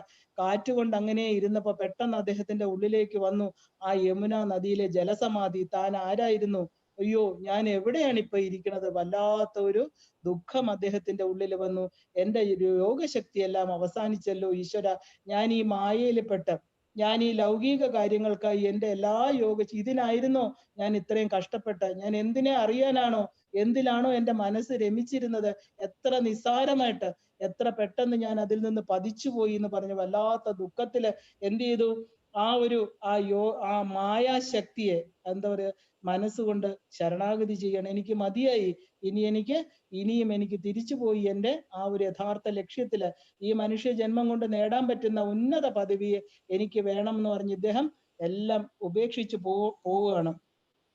ഈ ലൗകിക കാര്യങ്ങൾക്കായി വിനിയോഗിച്ച അതിനെക്കുറിച്ച് ഓർത്ത് ഇദ്ദേഹത്തിന് എന്താ ലൗകിക കാര്യങ്ങൾക്ക് ഉപയോഗിച്ചാൽ ഇത്രയും ദുഃഖം വരാൻ കാരണം? ലൗകികമായിട്ടുള്ളത് ഒന്നും തന്നെ നമുക്ക് ഇവിടെ ഉപേക്ഷിക്കേണ്ടി വരും, കൊണ്ടുപോകാൻ പറ്റില്ല. ഉപയോഗിച്ച സുഖങ്ങളും, ഇവിടെ ഉണ്ടായിരുന്ന കൊട്ടാരങ്ങളും, ഇവിടെ മക്കളും സുഖങ്ങളും, ശരീരത്തിനോട് കിട്ടിയതെല്ലാം തന്നെ 50 കൊട്ടാരങ്ങള്, 50 രാജ്ഞിമാര്, അതില് 10 കുട്ടികള്, എല്ലാം സുഖങ്ങളായിരുന്നു, ഇല്ല എന്ന് പറയണില്ല. അത് എന്തിന്റെ സുഖമായിരുന്നു? ഇന്ദ്രിയ സുഖങ്ങളായിരുന്നു. പക്ഷെ ഞാൻ ഉണ്ടാക്കിയതോ എൻ്റെ ആത്മബലത്തിൽ നിന്ന്. ആത്മബലം മുഴുവനും ചോർന്നുപോയി ഇന്ദ്രിയ സുഖങ്ങൾക്ക് വേണ്ടി. അപ്പൊ ആത്മാവിനെ അറിഞ്ഞ അദ്ദേഹത്തിന് പോലും ഇങ്ങനെ ഒരു പതനം വന്നെങ്കിൽ സാധാരണ മനുഷ്യർക്ക് എന്തായിരിക്കും? നമ്മുടെ സുഖങ്ങൾ എന്ന് പറയുന്നത് ഇന്ദ്രിയങ്ങൾ തരുന്നതും മനസ്സ് തരുന്നതുണ്ട്. അതാണ് സുഖം എന്ന് പറയുന്നത്. ഖം എന്ന് പറഞ്ഞാൽ ആകാശം എന്ന് അർത്ഥമുണ്ട്. ഖഗം എന്ന് പറഞ്ഞാൽ പക്ഷി, ആകാശത്തിൽ പറക്കുന്ന പക്ഷി ഖഗങ്ങൾ എന്ന് പറയും. അപ്പോ ഈ സുഖങ്ങൾ, ഇന്ദ്രിയങ്ങൾ തരുന്നത് ഒന്നും ശാശ്വതമല്ല, അല്ലെ? നാം ഒരു മെറ്റീരിയൽ ഓബ്ജക്റ്റിലൂടെ ഒരു ഓബ്ജക്റ്റിലും സുഖം, സന്തോഷം കണ്ടെത്തിയാല് അതിന്റെ ഫലം നമുക്ക് കിട്ടുന്നത് കോപം, നിരാശ, എന്താ പറയാ, അറ്റാച്ച്മെന്റ്, ഇതൊക്കെ നമുക്ക് കിട്ടുള്ളൂ. കാരണം ഈ മെറ്റീരിയൽ ഓബ്ജക്റ്റ് ഒന്നും ശാശ്വതമല്ല. അത് കിട്ടാൻ എളുപ്പമല്ല, കിട്ടിയാൽ നശിച്ചു പോകും, ശാശ്വതമായിട്ട് വെക്കാൻ പറ്റില്ല. അപ്പൊ നമുക്ക് കിട്ടിക്കഴിഞ്ഞാൽ കുറച്ചു കഴിഞ്ഞാൽ അതിൽ സുഖം ഇല്ലാതായി തീരും. പിന്നെ പെട്ടെന്ന് നമുക്ക് കിട്ടിയില്ലെങ്കിൽ അതിൽ ദേഷ്യം വരും, നിരാശ വരും. അപ്പൊ ഇതാണ് നമുക്ക് മെറ്റീരിയൽ തരുന്നെങ്കിൽ ആ ഒരു ശാശ്വതമല്ല, ഈ മെറ്റീരിയൽ ബെനിഫിറ്റ്സ് ഒന്നും ശാശ്വതമല്ല എന്ന് അറിയണം. അപ്പൊ എന്ത് ചെയ്യണം? പതുക്കെ പതുക്കെ ശാശ്വതമായ സുഖത്തെ അറിയാൻ തുടങ്ങണം. അതിനെയാണ് ഭവരോഗം. ഭവരോഗം നമ്മളെ വിട്ടുപോകണം. എല്ലാം നമ്മളെ പതുക്കെ പതുക്കെ വിട്ടുപോകും. എന്താ? ഈ ഭവരോഗത്തെ ഉണ്ടാക്കിയ മായാവിയെ തിരിച്ചറിയണം, മായാശക്തിയെ നമ്മൾ തിരിച്ചറിയണം. അതിനു വേണ്ടിയിട്ടാണ് നമ്മൾ ഉപാസനാ മാർഗത്തില് പ്രവേശിക്കുന്നത്. ഒരു മരം വെട്ടുകാരൻ ഉണ്ടായിരുന്നു. ആ മരം വെട്ടുകാരൻ ഒരു കമ്പനിയിൽ ജോലി ചെയ്യായിരുന്നു. അദ്ദേഹം വന്ന് എന്നും സിസ്റ്റമാറ്റിക് ആയിട്ട് മരങ്ങൾ വെട്ടും. ഒരേ കോടാലി കൊണ്ടുവന്ന് വളരെ രാവിലെ തൊട്ട് വൈകിട്ട് വരെ അദ്ദേഹത്തിന് പറ്റുന്ന രീതിയിൽ മരം മുറിച്ച് അദ്ദേഹം പൈസ ഉണ്ടാക്കിക്കൊണ്ടിരുന്നു. കുറച്ചു കാലം കഴിഞ്ഞപ്പോൾ അവിടെ വേറൊരു മരം വെട്ടുകാരൻ വന്നു. ആ മരം വെട്ടുകാരനാണെങ്കിലും ഇതുപോലെ തന്നെ രാവിലെ തൊട്ട് വൈകിട്ട് വരെ മരം മുറിക്കും. ഇദ്ദേഹം 10 മരം മുറിക്കണമെങ്കിൽ മറ്റേ ആള് 20 മരം മുറിക്കും. അപ്പൊ ആദ്യമൊന്നും ഇദ്ദേഹം ശ്രദ്ധിച്ചില്ല. അങ്ങനെ കാലക്രമേണ മാസ ശമ്പളം വന്നപ്പോ ഈ പറഞ്ഞ 10 വർഷം ജോലി ചെയ്ത ആള് 20 മരം മുറിക്കണമെങ്കിൽ ഈ വന്ന ആള് 2 മാസം കൊണ്ട് എന്താ പറയുന്ന 50 മരം 60 മരമാണ് മുറിച്ചു കൊണ്ടുവന്ന് ഇടുന്നത്. അപ്പൊ ഇദ്ദേഹത്തിന് ശമ്പളം കൂട്ടി കൊടുക്കുന്നു രണ്ടാമത് വന്ന ആളിന്. അപ്പൊ ആദ്യം വന്ന ആള് വിചാരിച്ചു, എന്ത് പറ്റി, ഞാൻ ഇത്രയും കാലം ഇവിടെ ജോലി ചെയ്തതല്ലേ, എന്നോട് എന്താണ് ഈ പാർഷ്യാലിറ്റി കാണിക്കുന്നത്? അദ്ദേഹം മാനേജ്മെന്റിന്റെ അടുത്ത് ചോദിച്ചു, എന്തുകൊണ്ട് എനിക്ക് നിങ്ങൾ ശമ്പളം കൂട്ടി തരുന്നില്ല? ഇന്നലെ വന്ന അയാൾക്ക് കൂട്ടി കൊടുക്കുന്നല്ലോ എന്ന് ചോദിച്ചപ്പോ അവിടുത്തെ കമ്പനി, അവിടുത്തെ ഉടമസ്ഥൻ പറഞ്ഞു, അയാളുടെ എഫിഷ്യൻസി കൂടുതലാണ്, നിങ്ങളെക്കാളും കൂടുതൽ മരം അദ്ദേഹം മുറിക്കുന്നുണ്ട്. അതുകൊണ്ടാണ് എത്ര റിസോഴ്സ് നിങ്ങൾ എത്രയാണ് ഞങ്ങൾക്ക് ആ റിസോഴ്സ് തരുന്നത്, അതിനനുസരിച്ചല്ലേ ഞങ്ങൾക്ക് ശമ്പളം തരാൻ പറ്റൂ. അപ്പോൾ നിങ്ങൾ അതുപോലെ ചെയ്യൂ, അങ്ങനെയാണെങ്കിൽ ഞാൻ ശമ്പളം കൂട്ടിത്തരാം. ഇദ്ദേഹം നിരാശനായി, ദുഃഖിതനായി മറ്റേ ആളോട് ചെന്ന് ചോദിക്കാം, ഇയാളോട് ചോദിച്ചാലല്ലേ ഇത് അറിയാൻ പറ്റുള്ളൂ, എന്താണ് നിങ്ങളുടെ ഈ രഹസ്യം, നിങ്ങൾ എങ്ങനെ, എന്നെ പോലെ തന്നെയല്ലേ വരുന്നത്, ഇത്രയും പെട്ടെന്ന് നിങ്ങൾ എങ്ങനെയാണ് ഇത്രയും മരങ്ങൾ മുറിക്കണമെന്ന് ചോദിച്ചു, വിനീതനായിട്ട് ചെന്ന് ചോദിച്ചു. അപ്പൊ അദ്ദേഹം പറഞ്ഞു, മറ്റേ രണ്ടാമത് വന്ന ആള് പറഞ്ഞു, നിങ്ങളുടെ നിങ്ങളുടെ കോടാലി, നിങ്ങളുടെ ആക്സ് കൊണ്ടാണല്ലോ നിങ്ങൾ മരം മുറിക്കുന്നത്, ആ സെയിം കോടാലി കൊണ്ട് തന്നെയല്ലേ എല്ലാ മരവും മുറിക്കുന്നത്? അതെ, പക്ഷെ എന്നെ നോക്കൂ, ഞാൻ 2 മരം മുറിച്ചു കഴിയുമ്പോൾ എന്റെ കോടാലി, എന്റെ ആക്സ് ഒന്ന് മൂർച്ച വരുത്തും. അതുകൊണ്ടാണ്, ആ മൂർച്ച കൊണ്ടാണ് എനിക്ക് കൂടുതൽ മരങ്ങളെ മുറിക്കാൻ സാധിക്കുന്നത്. അപ്പൊ നമ്മുടെ ജീവിതത്തിൽ നമ്മൾ എന്തൊക്കെയാണ് ഈ മനസ്സുകൊണ്ട് ചെയ്യണത്? നമ്മുടെ ജീവിതത്തിൽ എന്തെല്ലാം കാര്യങ്ങൾക്ക് പരിഹാരം തേടുന്നു, പ്രോബ്ലംസ് സോൾവ് ചെയ്യുന്നു, ഇതെല്ലാം മനസ്സുകൊണ്ടാണ് ചെയ്യണത് അല്ലേ? ആ മനസ്സിന് എന്താണ് നമ്മൾ ഇടയ്ക്കിടയ്ക്കൊന്നും ഈ കത്തി പോലെ, ഈ ആക്സ് പോലെ നമുക്ക് ഒരുപാട് കാര്യങ്ങൾ രാവിലെ തൊട്ട് രാത്രി വരെ ഉറങ്ങുന്നിടം വരെ പലത് ചിന്തിക്കുന്നു, പലതിന് ഡിസിഷൻ എടുക്കുന്നു, അതിനകത്ത് ഒരുപാട് മുറിപ്പെടുത്തുന്ന കാര്യങ്ങൾ വന്നു ചേരുന്നു. ഈ മനസ്സിനെ, ഈ ആക്സിനെ, മനസ്സാകുന്ന ഈ കോടാലിയെ എപ്പോഴാണ് നമ്മളൊന്ന് രാവി മൂർച്ചപ്പെടുത്തുന്നത്? ചെയ്യാറുണ്ടോ? നമ്മൾ ചിന്തിക്കണം. ഇത് ഒരു അത്ഭുത പ്രതിഭാസമല്ലേ ഈ മനസ്സ്? അതിനെ ഇടയ്ക്കിടയ്ക്ക് ഷാർപ്പൺ ചെയ്യാറുണ്ടോ? അതിനെ നമ്മൾ എനർജറ്റിക് ആക്കാറുണ്ടോ? ഇതാണ് ചോദ്യം. ഇവിടെയാണ് നമ്മുടെ പ്രോബ്ലം. അപ്പോ ഇതൊന്ന് ഡെയിലി ബേസിസിൽ ചെയ്യുന്ന സാധനയാണ് നമ്മുടെ ആ ഒരു എനർജൈസിങ്. നമ്മുടെ മനസ്സൊന്ന് എന്താ പറയാ, കത്തി മൂർച്ചപ്പെടുത്തുന്നത് പോലെ ആ ഒരു യഥാർത്ഥമായിരിക്കുന്ന സത്യത്തിൽ കൊണ്ട് മനസ്സിനെ ഒന്ന് വയ്ക്കുമ്പോൾ, ഇതുവരെ മടുപ്പ് കൊണ്ട് നമ്മളെ ഒരുപാട് കാര്യങ്ങൾ ചിന്തിച്ച്, ആവശ്യമില്ലാത്തതും ആവശ്യമുള്ളതും കഴിഞ്ഞു പോയതിനെയും കുറിച്ച് ചിന്തിച്ച് ദുഃഖം, ഡിപ്രഷൻ, അങ്ങനത്തെ ഉള്ള വികാരങ്ങൾ കൊണ്ട് നിറഞ്ഞ ആ ഒരു മനസ്സ്, ആ മനസ്സിനെ ഇതൊന്നുമില്ലാത്ത പൂർണ്ണ ഐശ്വര്യമായിരിക്കുന്ന, പൂർണ്ണമായിട്ട് എനർജറ്റിക് ആയിരിക്കുന്ന, പൂർണ്ണമായിട്ട് പോസിറ്റീവ് ആയിരിക്കുന്ന ആ ഒരു തലത്തിൽ കുറച്ച് സമയം കൊണ്ട് വച്ചാൽ, അതാണ് ഉറക്കമെന്ന് നമ്മൾ പറയും. നമ്മൾ അറിയാതെ ഉറങ്ങിപ്പോയി, അറിയാതെ ചെയ്യുന്ന കർമ്മം ഈ ഒരു ഉപാസനാ മാർഗത്തിൽ വരുമ്പോൾ നമ്മൾ എന്താ ചെയ്യുന്നത്? അവിടെ കൊണ്ടുവന്ന് വെക്കുക, അവിടെ മൂർച്ച കൂട്ടുകയാണ് ചെയ്യുന്നത്. എന്നാലേ നമ്മുടെ എഫിഷ്യൻസി കൂടുള്ളൂ. അതിനാണ് ഡെയിലി ബേസിസിൽ നമ്മൾ ചെയ്യണം, ഈ സാധന ചെയ്യണം. കാരണം ഇന്നിപ്പോ എല്ലാവർക്കും ഒന്നിനും സമയമില്ല അല്ലെ? ഭയങ്കര പ്രൊഡക്റ്റീവായിട്ട് എന്തൊക്കെയോ ചെയ്യണമെന്നാ വിചാരം. ഞാൻ അത് ചെയ്യുന്നു, ഞാൻ ഇത് ചെയ്യുന്നു, ഞാനില്ലെങ്കിൽ ഒന്നും ലോകം നടക്കില്ല. പല്ലി എന്താ പറയാ, പല്ലിയാണ് എന്റെ വീട് താങ്ങുന്നെന്ന് പറയും പോലെ പല്ലിയുടെ വിചാരം അതിന്റെ 4 കാലുള്ളതുകൊണ്ട് ആ റൂഫ് നിൽക്കുന്നെന്നാ. അതുപോലെയാണ് നമ്മൾ ഇന്ന്. ഞാനില്ലെങ്കിൽ ഈ ലോകം ഒന്നും നടക്കത്തില്ല, ഞാനില്ലെങ്കിൽ ഇതിലും ഭംഗിയായിട്ട് നടക്കും. അത് മരണം കഴിയുമ്പോൾ നമുക്ക് മനസ്സിലാവും. 10 മിനിറ്റെങ്കിലും ആ ജീവൻ അവിടെ കാണും. എല്ലാരും കരയുന്നു, ബോഡി കത്തിച്ചു കഴിയുമ്പോൾ എന്താ? ഒന്നുമില്ല അവിടെ.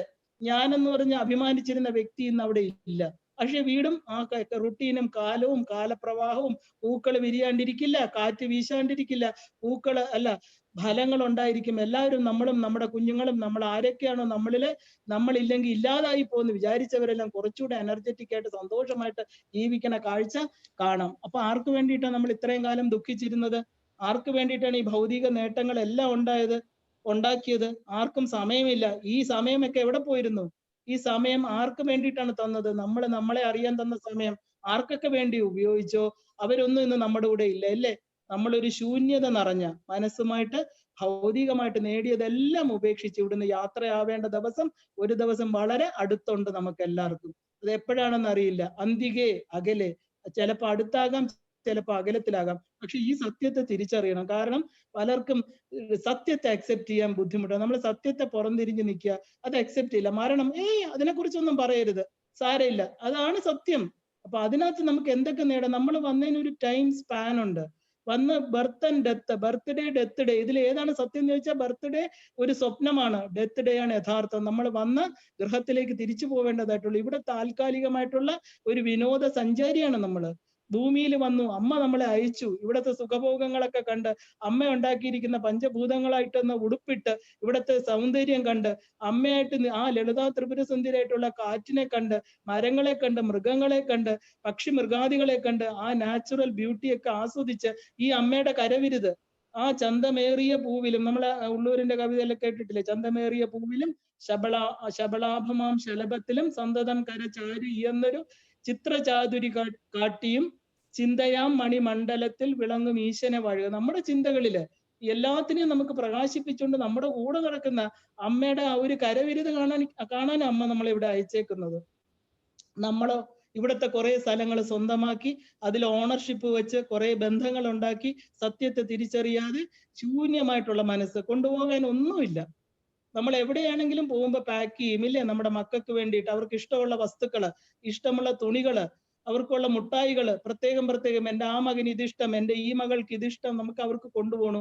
നമുക്ക് നമ്മുടെ ഇഷ്ടമായിട്ട് ഇരിക്കുന്ന നമ്മൾക്ക് അമ്മയ്ക്ക് കൊണ്ടുപോകാൻ എന്താ ഉള്ളത്? നമ്മൾ എന്തുണ്ടാക്കിയിട്ടുണ്ട് തിരിച്ചു പോകുമ്പോൾ കൊണ്ടുപോകാനായിട്ട്? അമ്മയ്ക്ക് ഇഷ്ടം എന്താണ് അവിടെ? നമ്മൾ ഇവിടെ കൊടുക്കുന്ന കുറച്ച് മണമുള്ള പൂക്കളാണോ? ഇവിടെ കൊടുത്ത കുറെ നൈവേദ്യമാണോ? അത് നമുക്കല്ലേ നമ്മൾ കൊടുത്തത്? അമ്മയെ ഒരു ദിവസമെങ്കിലും ഈ ഭൂമിയിൽ, അമ്മ അയച്ച ഭൂമിയിൽ എവിടുന്ന് ഞാൻ വന്നു, എനിക്ക് അമ്മയെ ഓർക്കാൻ പറ്റിയോ? ആ തിരിച്ചെനിക്ക് അമ്മയ്ക്ക് എന്തെങ്കിലും കൊണ്ടുപോകണ്ടേ? ഒരു പാവപ്പെട്ട കുചേലൻ 8 മക്കളെ വളർത്തിയിട്ട് ഒരു പിടി അവലെങ്കിലും ഭാര്യ കൊടുത്തു വിട്ടു ഇല്ലേ? മുഷിഞ്ഞ ചേലയിൽ കെട്ടിയ ഒരു പിടി അവല് അത് അദ്ദേഹത്തിന് 3 പ്രാവശ്യം കഴിച്ചപ്പോ എല്ലാ ഐശ്വര്യങ്ങളും കൊടുത്തു. ഈ ഭഗവതിക്ക്, ഈ അമ്മയ്ക്ക് നമ്മൾ എന്താണ് നമ്മൾ ചിന്തിച്ചു കൊണ്ടുപോകുന്നത്? ഒന്നുമില്ല. വെറും ശൂന്യമായിട്ട് ഡിപ്രഷൻ പിടിച്ച ഒരു മനസ്സ്, ഇരുട്ട് പിടിച്ച് അവിദ്യയിൽ കുതിർന്ന ഒരു മനസ്സ്, എന്തൊക്കെയോ നേടാൻ വേണ്ടി ആകാശങ്ങളെ പോലെ പാഞ്ഞ് ശരീരത്തിന്റെ എനർജി ബോഡി എല്ലാം നശിച്ച് എന്തിലൊക്കെയോ കുരുങ്ങി കുറെ ബിലീഫ്സിൽ, അന്ധമായിട്ടുള്ള വിശ്വാസങ്ങളില് തന്നെ താൻ ആരാണെന്ന് തിരിച്ചറിയാതെ ഒരു ദിവസം ഈച്ചയും പൂച്ചയൊക്കെ ചത്തുപോകുന്ന പോലെ ചത്തുപോകുന്നു. പാവം ശിവശിവ. അതിനെയൊക്കെ ചത്തുപോകണമെന്നേ പറയാൻ പറ്റുള്ളൂ. നമ്മൾ മരിക്കണം, ജീവനെ നമ്മുടെ ശരീരത്യാഗം എന്നൊക്കെ പറയണമെങ്കിൽ അത്രയും നമ്മൾ നമ്മുടെ സെൽഫിനെ അറിയണം. ശരീരത്തെ ത്യജിക്കണം, ത്യാഗം ചെയ്യണമെങ്കിൽ ശരീരം എന്താണെന്ന് അറിയണം. അതിനകത്തിരിക്കണ ആ സെൽഫിനെ അറിയണം, ആ ജന്മ ഉദ്ദേശം അറിയണം. മനുഷ്യ ജന്മത്തിന്റെ ഉദ്ദേശം നമ്മൾ മറന്നു പോവാണ്, അതിന്റെ കുറവാണ്. അതുകൊണ്ടാണ് നമുക്ക് എന്താ പറയാ സെൽഫ് കോൺഫിഡൻസ് ഇല്ലാതെ വരുന്നത്, നമുക്ക് ആത്മശക്തി ചോർന്നു പോകുന്നത്. ഇതെല്ലാം തന്നെ നമ്മൾ എന്താ അവസാനം നമ്മുടെ ആ ഒരു ഡിപ്രഷൻ രോഗങ്ങളുടെ പിടിപ്പെട്ട് ശരീരത്തിന് രോഗം വരുമ്പോൾ നമ്മൾ തളർന്നു പോവുക. കാരണം ഈ മനസ്സാണ് ശരീരത്തെ താങ്ങി നിർത്തുന്നത്. ആ ഒരു ഗർഭപാത്രത്തിൽ കിടന്ന ഒരു പൊട്ട് അന്ധകരണങ്ങളുടെ ശക്തി കൊണ്ട് ഞാനെന്നുള്ള ആ അഹങ്കാരം, അത് അഹംബോധമായിട്ടാണ് ഈ ശരീരത്തെ വളർത്തിയത്, ഈ അന്ധകരണങ്ങൾ ഇതിനകത്ത് വെച്ചിരിക്കുന്നത്. ആ ബോധം അറിയാതെ പോകുമ്പോൾ ഈ മനസ്സെന്ന് നമ്മൾ വിചാരിക്കുന്ന മെറ്റീരിയൽ എനർജി എല്ലാം കാലക്രമേണ ശരീരത്തിൽ നിന്ന് ചോർന്നു പോകും. അപ്പൊ നമുക്ക് മനസാന്നിധ്യം ഇല്ലാതാകും. എല്ലാത്തിലും ഭയം, ജന്മ മൃത്യു ജരാവ്യാധികളോടുള്ള ഭയം, അത് വന്നു ചേരുമോ? മരണം വരുമോ?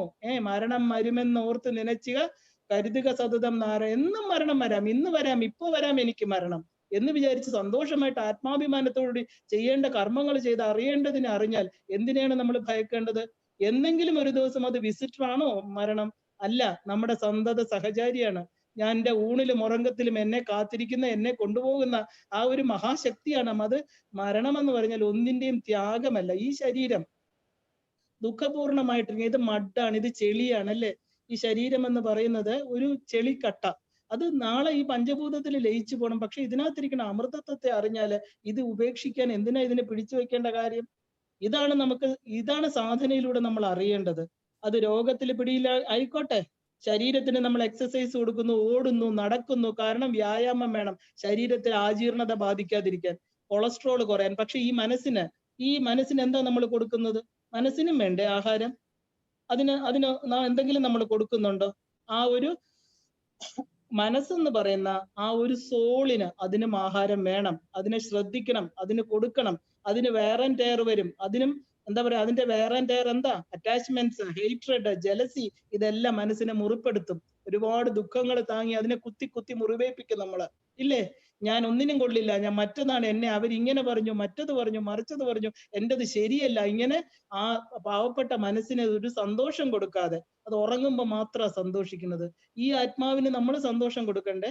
ശരീരം എന്താ പറയാ ടിക് ടാക്ക് ആയിട്ട് എന്താ പറയാ എക്സസൈസ് എടുത്ത് ഭംഗിയായിട്ട് വെച്ചിരിക്കും പോലെ മനസ്സിനെ വയ്ക്കണം. അവിടെയാണ് ക്വാളിറ്റി.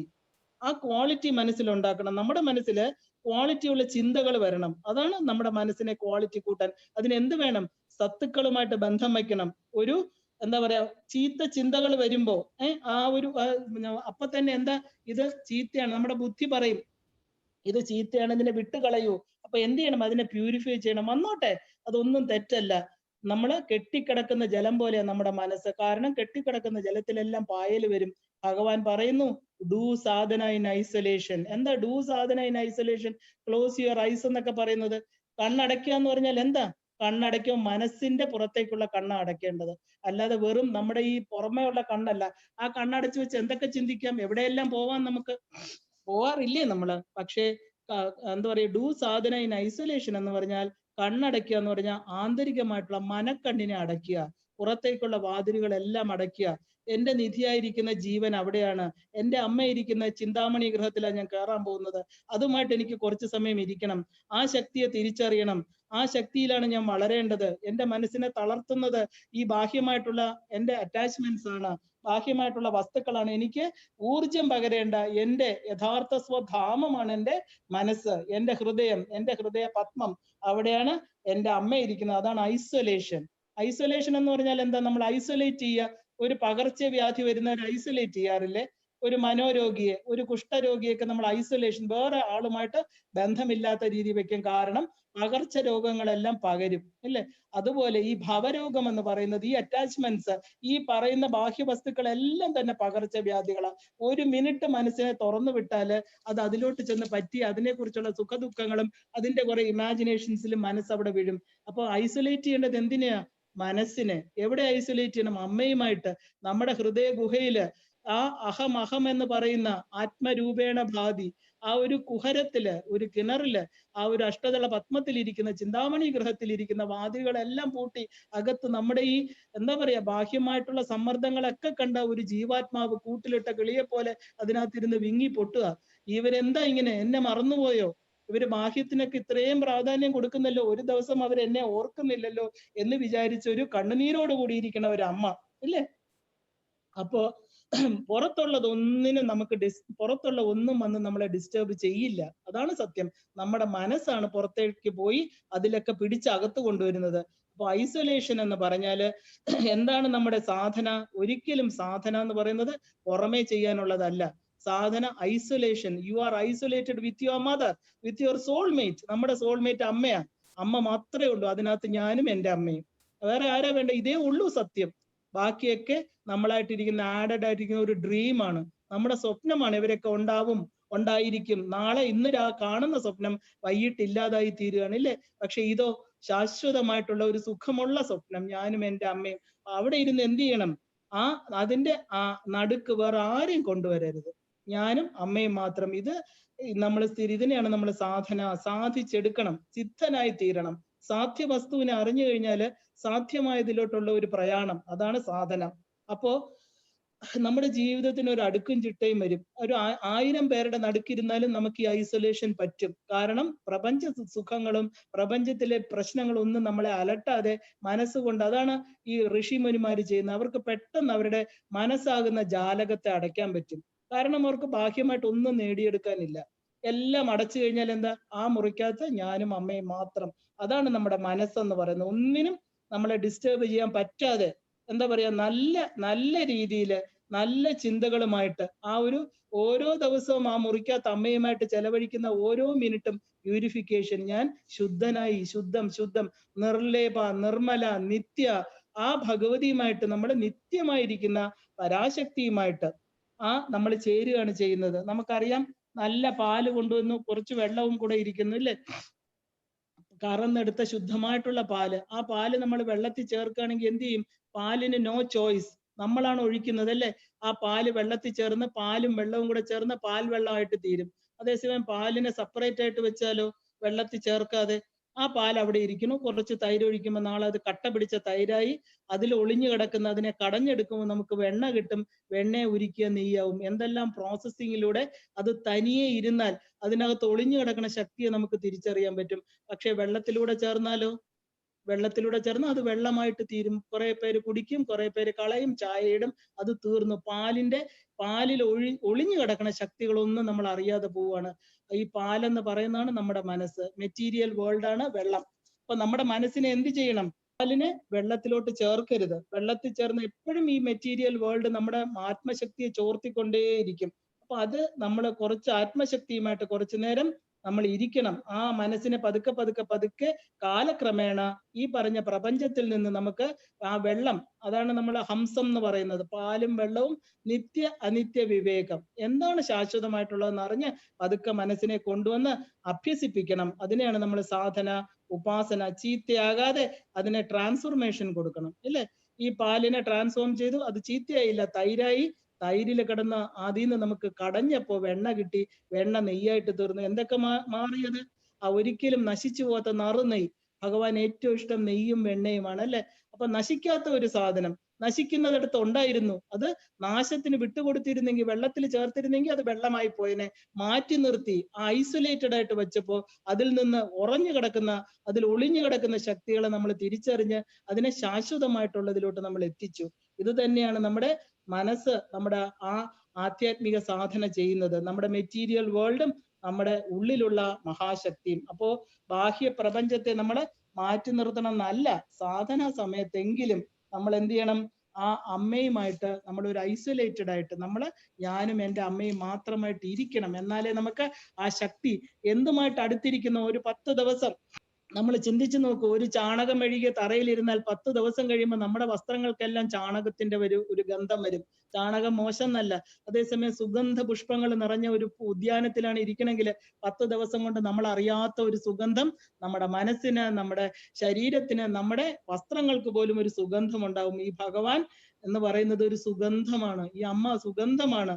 മായയാകുന്ന ഈ ശരീരമാണ് ഇതെല്ലാം മറച്ചിരിക്കുന്നത്, അല്ലെ? വിശ്വം, ആ ഒരു വിശ്വം ഭ്രമയിതി മായ. എന്താണ് നമുക്ക് ഇങ്ങനത്തെ ഒരു എന്താ പറയാ, നമ്മൾ ഈ സത്യത്തെ അറിയാതെ പോണത് എന്ന് ചോദിച്ചു കഴിഞ്ഞാല്, ഈ വിശ്വം, ഈ ഈശ്വരന്റെ ആ ഒരു സ്വേച്ഛയായിരിക്കുന്ന ശക്തിയാണ് മായ. ആ മായ, അതാണ് പരബ്രഹ്മ മഹിഷി. ഭ്രമയിതി വിശ്വം. ഈ വിശ്വത്തെ ചുഴറ്റിക്കൊണ്ടിരിക്കുന്ന മഹാശക്തിയാണ് ഈ മായാശക്തി. എന്താ? മമ മായ ദുരത്യയ. നമ്മൾ പറയണു, അമ്മ ഈ മായ, ഈ തിരസ്കരണി മാറ്റി തരൂ അമ്മ. അമ്മയെ കാണട്ടെ, എൻ്റെ യഥാർത്ഥ സ്വരൂപത്തെ അറിയണമെങ്കിൽ അമ്മ തന്നെ വിചാരിക്കണം.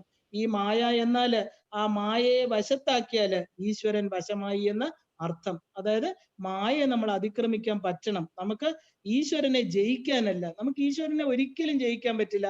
ഈ വിശ്വത്തെ ചമച്ച് വിശ്വമായിട്ടിരുന്ന് വിശ്വത്തിലെ ഓരോന്നിലും പ്രവേശിച്ച് നമ്മൾ ഓരോരുത്തരായിട്ടിരിക്കുന്ന മഹാശക്തിയെ നമ്മൾ ജയിക്കുകയല്ല, നമ്മൾ അതായി തീരുക ചെയ്യുന്നത്. നമ്മുടെ യഥാർത്ഥ സ്വരൂപം ഈ സത്യസ്വരൂപനാണെന്നുള്ള തിരിച്ചറിവ്, നമ്മൾ അതായി തീരണം.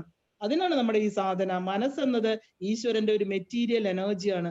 ഈ പ്രപഞ്ചത്തെ ഉണ്ടാക്കാൻ നമ്മൾ കണ്ടു, ശിവന്റെ ഉള്ളിൽ നിന്ന്, ആ ഒരു മഹത് തത്വത്തിൽ നിന്ന് ഇച്ഛജ്ഞാന ക്രിയാശക്തികളിലൂടെ ഒരു മഹാശക്തി പുറത്തു വന്ന് ഈ വിശ്വത്തെ ഭ്രമിപ്പിച്ചുകൊണ്ട്, ഈ വിശ്വത്തെ ചുഴറ്റിക്കൊണ്ട്, ലീലകൾ ആടിക്കൊണ്ട് മഹാത്രിപുര സുന്ദരി പ്രപഞ്ചമായിട്ടും പ്രപഞ്ചാതീത വസ്തുക്കളായിട്ടും ആ പ്രപഞ്ചത്തിലെ ഓരോ വസ്തുക്കളായിട്ടുള്ള ഞാൻ എന്ന സ്വരൂപത്തില് ഇരിക്കുന്നു. ഇതാണ് തന്ത്രശാസ്ത്രം. അത് എന്താ? സൃഷ്ടിയും സൃഷ്ടാവും രണ്ടല്ല. സൃഷ്ടിയും സൃഷ്ടാവും, സൃഷ്ടി നടത്തുന്ന ആള് തന്നെ സൃഷ്ടിക്കുള്ളിൽ പ്രവേശിക്കുകയാണ്. അപ്പൊ ഈ ദേവി തന്നെയാണ് ഇതിലെല്ലാം. അതിനെയാണ് പ്രകൃതി. ഈ പക്ഷേ മായയാകുന്ന ഒരു വെയിൽ, ഒരു തിരസ്കരണി ഇട്ടിരിക്കുക അമ്മ. കാരണം ഈ ഈശ്വരന്റെ തന്നെ, ഈ ശിവന്റെ തന്നെ മെറ്റീരിയൽ, അതായത് ഈ ലൗകിക പ്രപഞ്ചം ഉണ്ടാക്കുന്ന ശക്തിയാണ് നമ്മൾ മായ എന്ന് പറയുന്നത്. അപ്പോ മായ എവിടെയാണ് ഉണ്ടാകുന്നത്? മനസ്സിലാണ് ഉണ്ടാകുന്നത്. ഇത് ഈശ്വര ശക്തിയാണ്.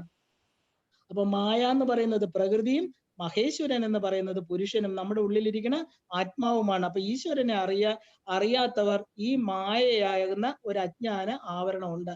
എന്തുകൊണ്ടാണ് നമ്മള് ഈശ്വരനെ അറിയാതെ പോകണമെന്ന് ചോദിച്ചാൽ, ഈ ആവരണം നമ്മളെ മറയ്ക്കുകയാണ്. ഇതാണ് അവിദ്യ, അജ്ഞാനം എന്ന് പറയുന്നത്. ഈ മായ, അജ്ഞാനത്തെ, ഈ ഒരു അജ്ഞാനിയായിട്ട് ഒരു ആള് ലൗകികമായിട്ടുള്ള കാര്യങ്ങൾ മാത്രം ചെയ്യുമ്പോൾ ഈ മായ എന്ത് ചെയ്യും? ഈശ്വരനെ മറച്ചു വെക്കും, ഒരിക്കലും കാണിച്ചു കൊടുക്കില്ല. കാരണം അവർക്ക് വേണ്ട, നമുക്ക് മെറ്റീരിയൽ മതി. എല്ലാ 5 ഇന്ദ്രിയങ്ങളും പുറത്തേക്ക് തുറന്നു വെച്ച് കാണുന്നു, കേൾക്കുന്നു, മണക്കുന്നു, ഇതിന്റെ പിറകെ ഒരു അഴിച്ചുവിട്ട കുതിരയെ പോലെ നടക്കുക. അപ്പൊ ഈ മായ എന്ത് ചെയ്യും? ഈശ്വരൻ എന്നുള്ളൊരു കാര്യയെ പറഞ്ഞു കൊടുക്കില്ല. അത് അവിടെ എവിടെ ഇരിക്കണു? ഏതെങ്കിലും ക്ഷേത്രത്തിലാണെന്നോ തീർത്ഥ സ്ഥലങ്ങളിലാണോ എന്ന് പറഞ്ഞ് ആവശ്യം വരുമ്പോ പോയി തൊഴുത് നെറ്റിയിൽ ചന്ദനോട്ട് തിരിച്ചു വരും. വിളിക്കും അമ്മേ മഹാമായേ എന്നൊക്കെ വിളിക്കും. പക്ഷെ യാതൊന്നും ഉള്ളിൽ കയറില്ല. അപ്പൊ ഈ മായ എന്ത് ചെയ്യും? അയാളെ ഈ പറഞ്ഞ ഈശ്വരന് പുറംതിരിഞ്ഞു നിൽക്കുന്ന ആ അവരെ മായ കൊണ്ട് മറച്ചിട്ട് ചെപ്പിൽ ഒളിപ്പിച്ചു വെക്കും നമ്മുടെ ഉള്ളിൽ തന്നെ. നമ്മൾ നോക്കാത്ത ഒറ്റ സ്ഥലം നമ്മുടെ ഉള്ളിലാ. ബാക്കിയുള്ള തട്ടിമ്പുറത്ത് വെച്ചാലും നിലവറയിൽ വെച്ചാലും കണ്ടുപിടിക്കും, ഇല്ലേ? നമുക്ക് ഇഷ്ടമുള്ള സാധനം എവിടെ വെച്ച് അമ്മമാര് എവിടെയെങ്കിലും ഒളിച്ചു വെച്ചാൽ നമ്മൾ കുട്ടികളായിരിക്കും അത് കണ്ടുപിടിച്ചിരിക്കും. അത്രയും നമുക്ക് എന്താ വേണം എന്നുള്ള ഒരു നിഷ്കർഷ, അത്രയും ആഗ്രഹം. അതുപോലെ ദേവിയെ കണ്ടുപിടിക്കാതെ ദേവിക്കറിയാം ഒരേ ഒരു സ്ഥലമേ ഉള്ളൂ ഒളിച്ചിരിക്കുക, നമ്മുടെ ഹൃദയപത്മത്തിൽ അമ്മ ഒളിച്ചിരിക്കുക. ഒരിക്കലും വരില്ല അവിടെയോട്ട്. കാരണം അവസാനം വരെ വെളിയിൽ നടന്ന് അന്വേഷിച്ചുകൊണ്ടേയിരിക്കും, ഒരു കസ്തൂരിമാൻ തന്റെ കസ്തൂരി അന്വേഷിച്ച് നടക്കുന്ന പോലെ. അപ്പോ അജ്ഞാനിക്ക് ഇതിനെ ഒളിച്ചു വെക്കും. പക്ഷെ ജ്ഞാനിക്കോ, ഇത് എവിടെയാണ്, ഞാൻ എവിടെ നിന്ന് വരണു, എവിടേക്ക് പോണു, ഞാൻ ആര് എന്ന് ചോദിക്കുന്നവർക്ക് അമ്മ എന്ത് ചെയ്യും? ഈ അവിദ്യ മാറ്റിക്കൊടുക്കും, ഈ അജ്ഞാനം മാറ്റിക്കൊടുക്കും. അതാണ് മായ എന്ന് പറയുന്നത്. മഹാമായയാണ്. അവിദ്യാമായയുണ്ട്, വിദ്യാമായയുണ്ട്, രണ്ടും അമ്മ തന്നെ. അപ്പോ അവർക്ക് എന്റെ കുഞ്ഞ് എന്നെ അന്വേഷിക്കണോ, അയ്യോ എനിക്ക് കാണണം, എനിക്ക് അവനിതാ അവളിതാ കരയുന്നു എന്ന് പറഞ്ഞ് ഏതമ്മയ്ക്കാ ദുഃഖം വരാത്തത്? അപ്പൊ സ്ഥിരമായ സുഖത്തെ കാണിച്ചു കൊടുക്കും. എന്താ? ആ ജീവന് എപ്പോഴാണോ അതിനുള്ള ആഗ്രഹം വരുന്നത്, ആ അജ്ഞാന ആവരണത്തെ മാറ്റിയിട്ട് സത്യത്തെ കാണിച്ചു കൊടുക്കണം. ഈ മായ തന്നെ ഈശ്വരന്റെ ഈ ഒരു ഭൗതിക എനർജിയുടെ മുമ്പില് ഈ അതായത് ഈ മെറ്റീരിയൽ എനർജിയുടെ മുമ്പില് നമുക്കറിയാം ഋഷിമുനിമാര്, സന്യാസികള് എല്ലാം തന്നെ അടിയറവ് പറഞ്ഞിട്ടുണ്ട്. വിശ്വാമിത്രൻ മേനകയുടെ മുമ്പില്, നമ്മൾ സൗഭരി മഹർഷിയെ കണ്ടു ഒരു മീനിന്റെ മുമ്പില്.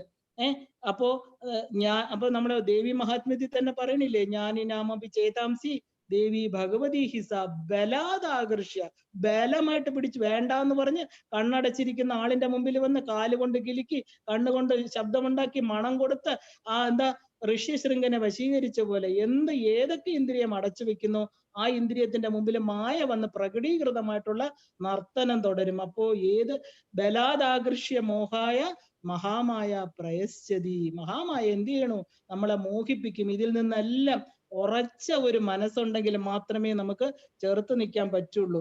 ഒരു സാധു ഋഷി ഹിമാലയത്തിൽ 12 വർഷം തപസ് ചെയ്തു, തന്റെ ഇന്ദ്രിയങ്ങളെല്ലാം നിയന്ത്രിച്ചു.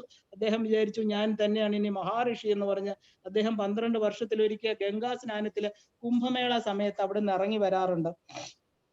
അപ്പോൾ ഇദ്ദേഹം 12 വർഷം കൂടുമ്പോഴാ ഈ ലോകവുമായിട്ട് ഇടപെടുന്നത്. ഈ ലോകവുമായിട്ട് ഇടപെടുമ്പോഴേ നമ്മൾ സന്യാസിയായോ നമ്മൾ ത്യജിച്ചോ എന്ന് അറിയാൻ പറ്റുമോ? കാരണം ഡേ ടു ഡേ നമ്മൾ എന്താ ഇതുമായിട്ടാണ് ബന്ധപ്പെടുന്നത്. പക്ഷെ എവിടെയെങ്കിലും മാറി ഹിമാലയത്തിൽ ഇരുന്നാൽ നമ്മൾ എന്ത് വിചാരിക്കും? 12 വർഷമായി ഇനി എനിക്ക് ഒന്നിനെയും പേടിക്കണ്ട, ഞാൻ എല്ലാത്തിനെയും എൻ്റെ കാമ ക്രോധ ലോഭ മോഹ മത മാത്സര്യങ്ങളെല്ലാം കോൺകർ ചെയ്തു, ഞാൻ മഹാഋഷിയാണെന്ന് വിചാരിക്കും. ഇതാണ് നമ്മുടെ മനസ്സ്. അപ്പൊ ഈ സാധു അങ്ങനെയാണ് വിചാരിച്ചിരുന്നത്. അദ്ദേഹം കുംഭമേളയ്ക്ക് താഴെ വന്നു. ഒരു ജമീന്ദാർ, ഡൽഹിയിൽ നിന്ന് വന്ന ഒരു ജമീന്ദാർ ഷൂസ് ഇട്ടുകൊണ്ടാണ് കുംഭമേളയ്ക്ക് അവിടുത്തെ ആ തിരക്കിൽ വന്നിട്ട് ഈ സാധുവിന്റെ പാദങ്ങളിൽ ചവിട്ടിയപ്പോ ഈ ഷൂസിന്റെ അറ്റം കൊണ്ട് ഈ സാധുവിന്റെ കാല് മുറിഞ്ഞ് രക്തം ഒലിക്കുക. ഇദ്ദേഹം എന്ത് ചെയ്തു? ഭയങ്കരമായിട്ട് സ്ക്രീം അലറിക്കൊണ്ടുവരിച്ചു, താൻ എന്താടോ കാണിക്കുന്നത്, എന്റെ കാല് മുറിഞ്ഞത് കണ്ടില്ലേ? പെട്ടെന്ന് അദ്ദേഹത്തിന് ഒരു ഉൾവലിഞ്ഞു ഈ സാധു. അയ്യോ ഭഗവാനെ, 12 വർഷത്തെ ധ്യാനം, എന്റെ ഒരു വികാരത്തെ പോലും എനിക്ക് കീഴടക്കാൻ പറ്റിയില്ലല്ലോ. ഈ കോപം, എന്റെ കാല് മുറിഞ്ഞു, അദ്ദേഹം മനഃപൂർവ്വം ചവിട്ടിയതല്ല, ഒരു നിമിഷം എനിക്ക് ചിന്തിക്കാനായിട്ടുള്ള കഴിവ് തന്നില്ലല്ലോ, എനിക്ക് ആ കോപം എന്നെ കീഴടക്കിയല്ലോ. ഞാൻ എന്തൊക്കെ വികാരങ്ങളാണോ ഈ 12 വർഷം കൊണ്ട് കീഴടക്കിയെന്ന് വിചാരിച്ചതിൽ ഒരെണ്ണം പോലും, ഏറ്റവും വലുതാണ് കോപം. അപ്പോ ഈ കോപത്തെ എനിക്ക് കീഴടക്കാനായില്ല. അപ്പൊ ഞാൻ എന്ത് സാധനയാ ചെയ്തത്? അതിനേക്കാളും എത്രയോ നല്ലതാണ് ഗൃഹസ്ഥാശ്രമികള്. രാവിലെ മുതൽ രാത്രി വരെ അവര് ദുഃഖത്തിലും സുഖത്തിലും ഇങ്ങനെ എണ്ണി അവർ പലതിലൂടെ കടന്നു പോണു. കാമക്രോധ ലോഭ മോഹ മത മാത്സര്യങ്ങളില് പിടിപ്പെട്ട ഒരു സാധാരണ മനുഷ്യൻ എങ്ങനെ ജയിക്കും ഇതിനെ? ഈ മഹാമായയെ നമ്മൾ എങ്ങനെ ജയിക്കാൻ പറ്റും? അവന്റെ കാര്യം പറയാനുണ്ടോ? അപ്പോ എന്താണ് വഴി മായയെ അതിക്രമിക്കാൻ? ഒറ്റ വഴിയേ ഉള്ളൂ, ദേവിയുടെ അനുഗ്രഹം മാത്രം. ഏക വഴി. നമുക്കൊരു ചെറിയ കഥ നോക്കാം. ഈ എങ്ങനെയാണ് ഞാനുമായിട്ട് ബന്ധപ്പെടുത്തി, അതായത് നിങ്ങൾ ഓരോരുത്തരുമായിട്ട് ബന്ധപ്പെടുത്തി വേണം ഈ കഥയെ കേൾക്കാനായിട്ട്. അല്ലാതെ ഇത് എന്റെ കഥ നിന്റെ കഥ എന്നുള്ളത് നമ്മുടെ എല്ലാവരുടെയും കഥയാണ്. എൻ്റെ ഒരു അടുത്ത കൂട്ടുകാരൻ അല്ലെ കൂട്ടുകാരിയെ കാണാൻ പോവാണെന്ന് വെക്കൂ. വീട്ടിന്റെ നടയിൽ ചെല്ലുന്നു. വലിയ ഗേറ്റിനകത്ത് വലിയ ഒരു പട്ടിയെ പൂട്ടിയിട്ടിരിക്കണം. പട്ടിയെ യജമാനൻ വീട്ടിനകത്താണ്, പട്ടിയെ തുറന്നു വിട്ടിരിക്കുക. എനിക്കാണെങ്കിൽ പട്ടിയെ ഭയങ്കര ഭയം. എനിക്ക് ഗേറ്റിന്റെ വെളിയിൽ വന്ന് നിൽക്കുകയാണ് ഞാൻ. അപ്പൊ എങ്ങനെ അകത്ത് കിടക്കും? പട്ടി നമ്മൾ നോക്കണു, ഗേറ്റിന് എത്ര വാതിലുണ്ട്, പുറകുവശത്ത് പോയി നോക്കി, പട്ടി അവിടെ വരുന്നു. ഇടതുവശത്ത് വലതുവശത്ത് എല്ലായിടത്തും നോക്കി, പട്ടി എല്ലായിടത്തും വന്ന് നിപ്പുണ്ട്. ഗേറ്റിന്റെ കൊണ്ടി എടുക്കാനായിട്ട് പോകുമ്പോൾ തന്നെ പട്ടി കുരച്ച് ചാടുകയാണ് നമ്മളെ കടിക്കാനായിട്ട്. ഭയം കൊണ്ട് നമ്മൾ ഗേറ്റിന്റെ വെളിയിൽ നിൽക്കുകയാണ്. അപ്പൊ പെട്ടെന്ന് എൻ്റെ മനസ്സ് ചിന്തിക്കുകയാണ്, ഞാൻ എന്തുകൊണ്ട് ഇതിനകത്തിരിക്കുന്ന യജമാനൻ, ഈ പട്ടിയുടെ യജമാനനെ വിളിച്ചുകൂടാ എനിക്ക്? അപ്പൊ ഞാൻ എൻ്റെ കയ്യിലിരിക്കണം, പെട്ടെന്ന് അത് ചിന്തിച്ചില്ല. കയ്യിലിരിക്കുന്ന ഫോൺ എടുത്ത് യജമാനനെ വിളിക്കണു. യജമാനൻ കഥ തുറന്ന് പുറത്തു വരികയാണ്. ഈ പട്ടി വാലാട്ടിക്കൊണ്ട് യജമാനന്റെ സൈഡിൽ ചെന്ന് നിൽക്കുന്നു.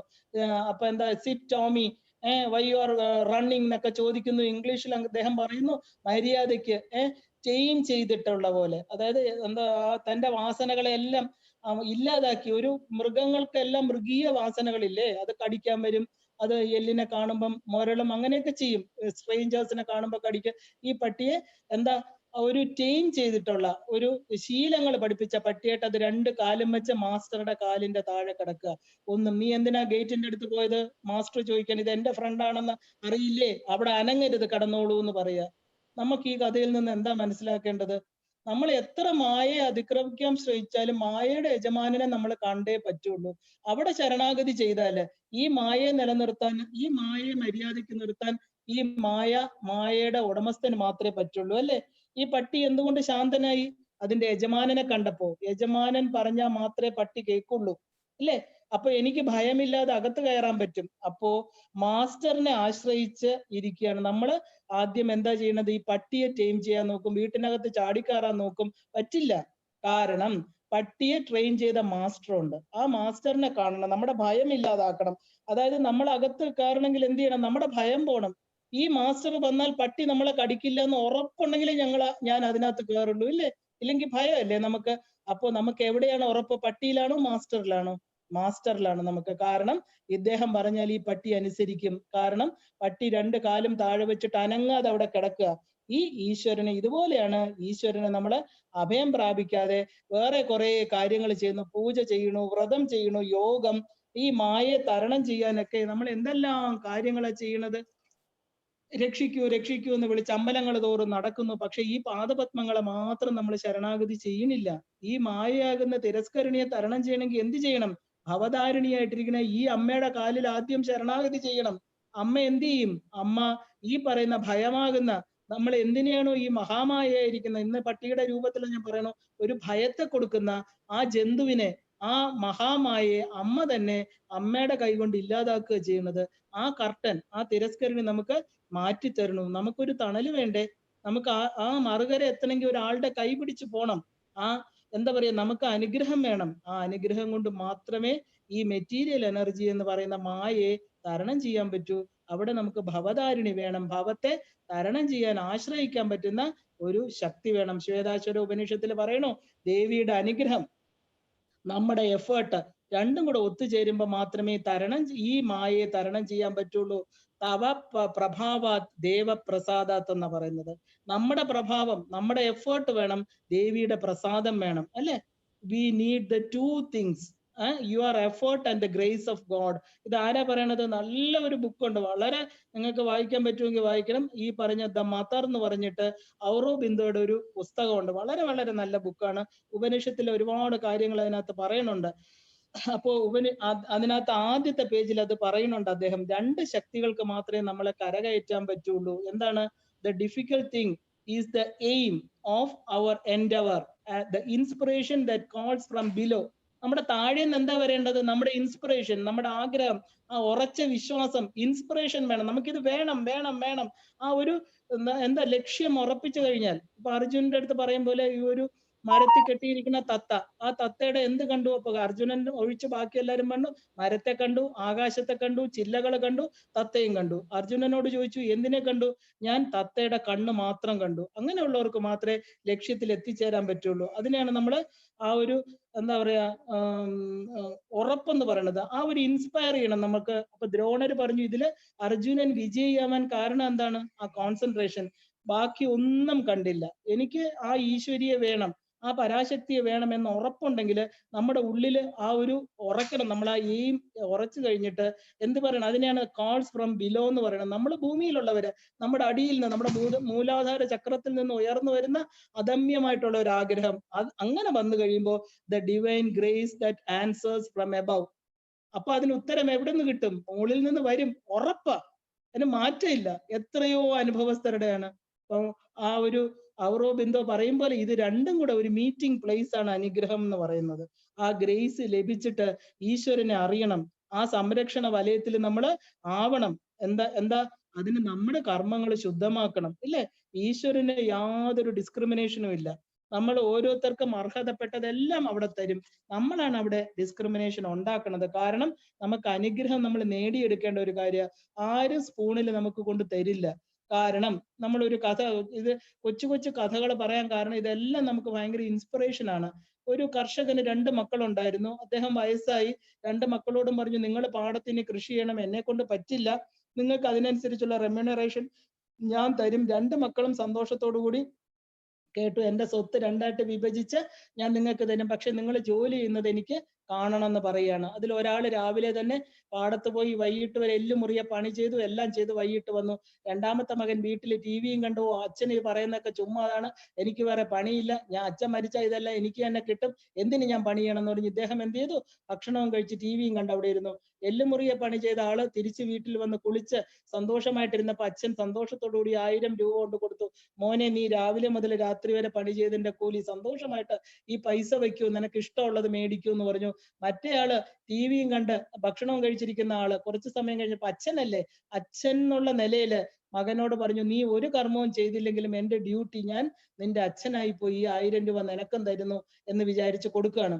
അപ്പൊ ഈ നല്ലവണ്ണം പണി ചെയ്ത ആളുടെ മനസ്സിൽ എന്ത് തോന്നി, ഓഹോ, അച്ഛൻ എന്താ ഈ കാണിക്കുന്നത്, ഞാൻ രാവിലെ തൊട്ട് രാത്രി വരെ പണി ചെയ്തതിന്റെ കൂലിയല്ലേ അച്ഛൻ എനിക്ക് തന്നത്, ഈ ഒന്നും ചെയ്യാതിരിക്കണം അച്ഛന്റെ മകനാണെന്നുള്ളതിന് അച്ഛൻ 1000 രൂപ കൊടുക്കണോ, എങ്കിൽ പിന്നെ ഞാൻ നാളെ തൊട്ട് പണി ചെയ്യുന്നില്ല, എനിക്കും 1000 രൂപ തരട്ടെ. ഇതാണ് ശരിക്കും ഈ ലോകത്ത് നടക്കുന്നത്. വളരെയധികം കഷ്ടപ്പെട്ടിട്ടാണ് നമ്മുടെ ഋഷിമുനിമാര് അവരുടെ ആ ഒരു സ്ഥലത്തേക്ക് എത്തിച്ചേർന്നിരിക്കുന്നത്. അത് കണ്ടിട്ട് ഒന്നും ചെയ്യാത്ത നമ്മള് അതുപോലെ ആവണം എന്ന് വിചാരിച്ചാൽ കിട്ടുമോ? ആ ഒരു നമ്മൾ അങ്ങനെയാണ്, നമുക്ക് ബാക്കിയുള്ളവരുമായിട്ട് നമ്മൾ കമ്പയർ ചെയ്യണം. അവർക്ക് അനുഗ്രഹം കിട്ടി, ഇവർക്ക് അനുഗ്രഹം കിട്ടി, അത് എന്താ പറയാ, നമുക്ക് ഒരു എഫേർട്ടും ഇല്ലാതെ അനുഗ്രഹം കിട്ടില്ല. അനുഗ്രഹം നേടിയെടുക്കേണ്ടതാണ്. ഒരു അച്ഛൻ എന്നുള്ള നിലയിൽ അദ്ദേഹത്തിന്റെ 1000 രൂപ അവിടെ കാണും. ആ അനുഗ്രഹം, ആ ഈശ്വര ശക്തി, നമുക്ക് അമ്മ തരുന്ന എല്ലാ അനുഗ്രഹങ്ങളും അവിടെ കാണും. പക്ഷെ ഈ ആള് മറ്റേ ആള് ചെയ്യുന്ന പോലെ കണ്ട് ഒന്നും ചെയ്യാതിരുന്ന എനിക്ക് വരും എന്ന് പറഞ്ഞിരുന്നാൽ ഒരിക്കലും വരില്ല, ഇയാളും നശിച്ചു പോവേ ഉള്ളൂ. അപ്പൊ നമ്മൾ എന്താ ചെയ്യേണ്ടത്? പുരുഷ പ്രയത്നം വേണം അവിടെ. അതില്ലാതെ എന്താ പറയാ, ആ മറ്റുള്ളവരുമായിട്ട് നമ്മളെ താരതമ്യപ്പെടുത്തി നമ്മൾക്ക് താഴോട്ട് പോകാൻ പറ്റില്ല. ഇതിനാണ് നമ്മൾ ശരണാഗതി ചെയ്യണം. മാമേകം ശരണം വ്രജ. ഭഗവാൻ പറയണു, എന്നെ നിങ്ങൾ ശരണാഗതി ചെയ്യൂ. ആ ഭാഗവതം പറയുന്നു, മാം ഏകമേവം ശരണം സർവദേവ ദേവ ദേവ ദേവാനം. എന്നെ മാത്രം നിങ്ങൾ ശരണം ചെയ്യൂ അർജുന. ആ ശരണാഗതി ഞാൻ ഏറ്റെടുത്തിട്ട് നിനക്ക് അനുഗ്രഹം ഞാൻ തരാം. ഇത് ഭഗവാൻ പറയുന്ന, നമ്മൾ പറയണതല്ല. അപ്പോ ശരണാഗതി ചെയ്യാതെ എല്ലാം എനിക്ക് വേണം, ഞാൻ എന്തൊക്കെയോ ചെയ്യണു എന്നുള്ള ഭാവത്തിലല്ല കർമ്മം ചെയ്യേണ്ടത്. കർത്തൃത്വ ബോധമില്ലാതെ, ഞാൻ ചെയ്യണു എന്നുള്ള ഭാവമില്ലാതെ ശരണാഗതി ചെയ്ത് നമ്മുടെ കർമ്മങ്ങൾ ചെയ്യണം. അല്ലാതെ നമ്മുടെ വസ്ത്രത്തിന്റെ നിറം കൊണ്ടോ നമ്മുടെ ജപമാല കൊണ്ടോ ചുമന്ന പൊട്ടിട്ടത് കൊണ്ടോ ഒന്നുമല്ല ടോട്ടൽ സറണ്ടർ എന്ന് പറയുന്നത്. ഇത് വാ കൊണ്ട് പറയുന്ന ഒരു കാര്യമേ അല്ല.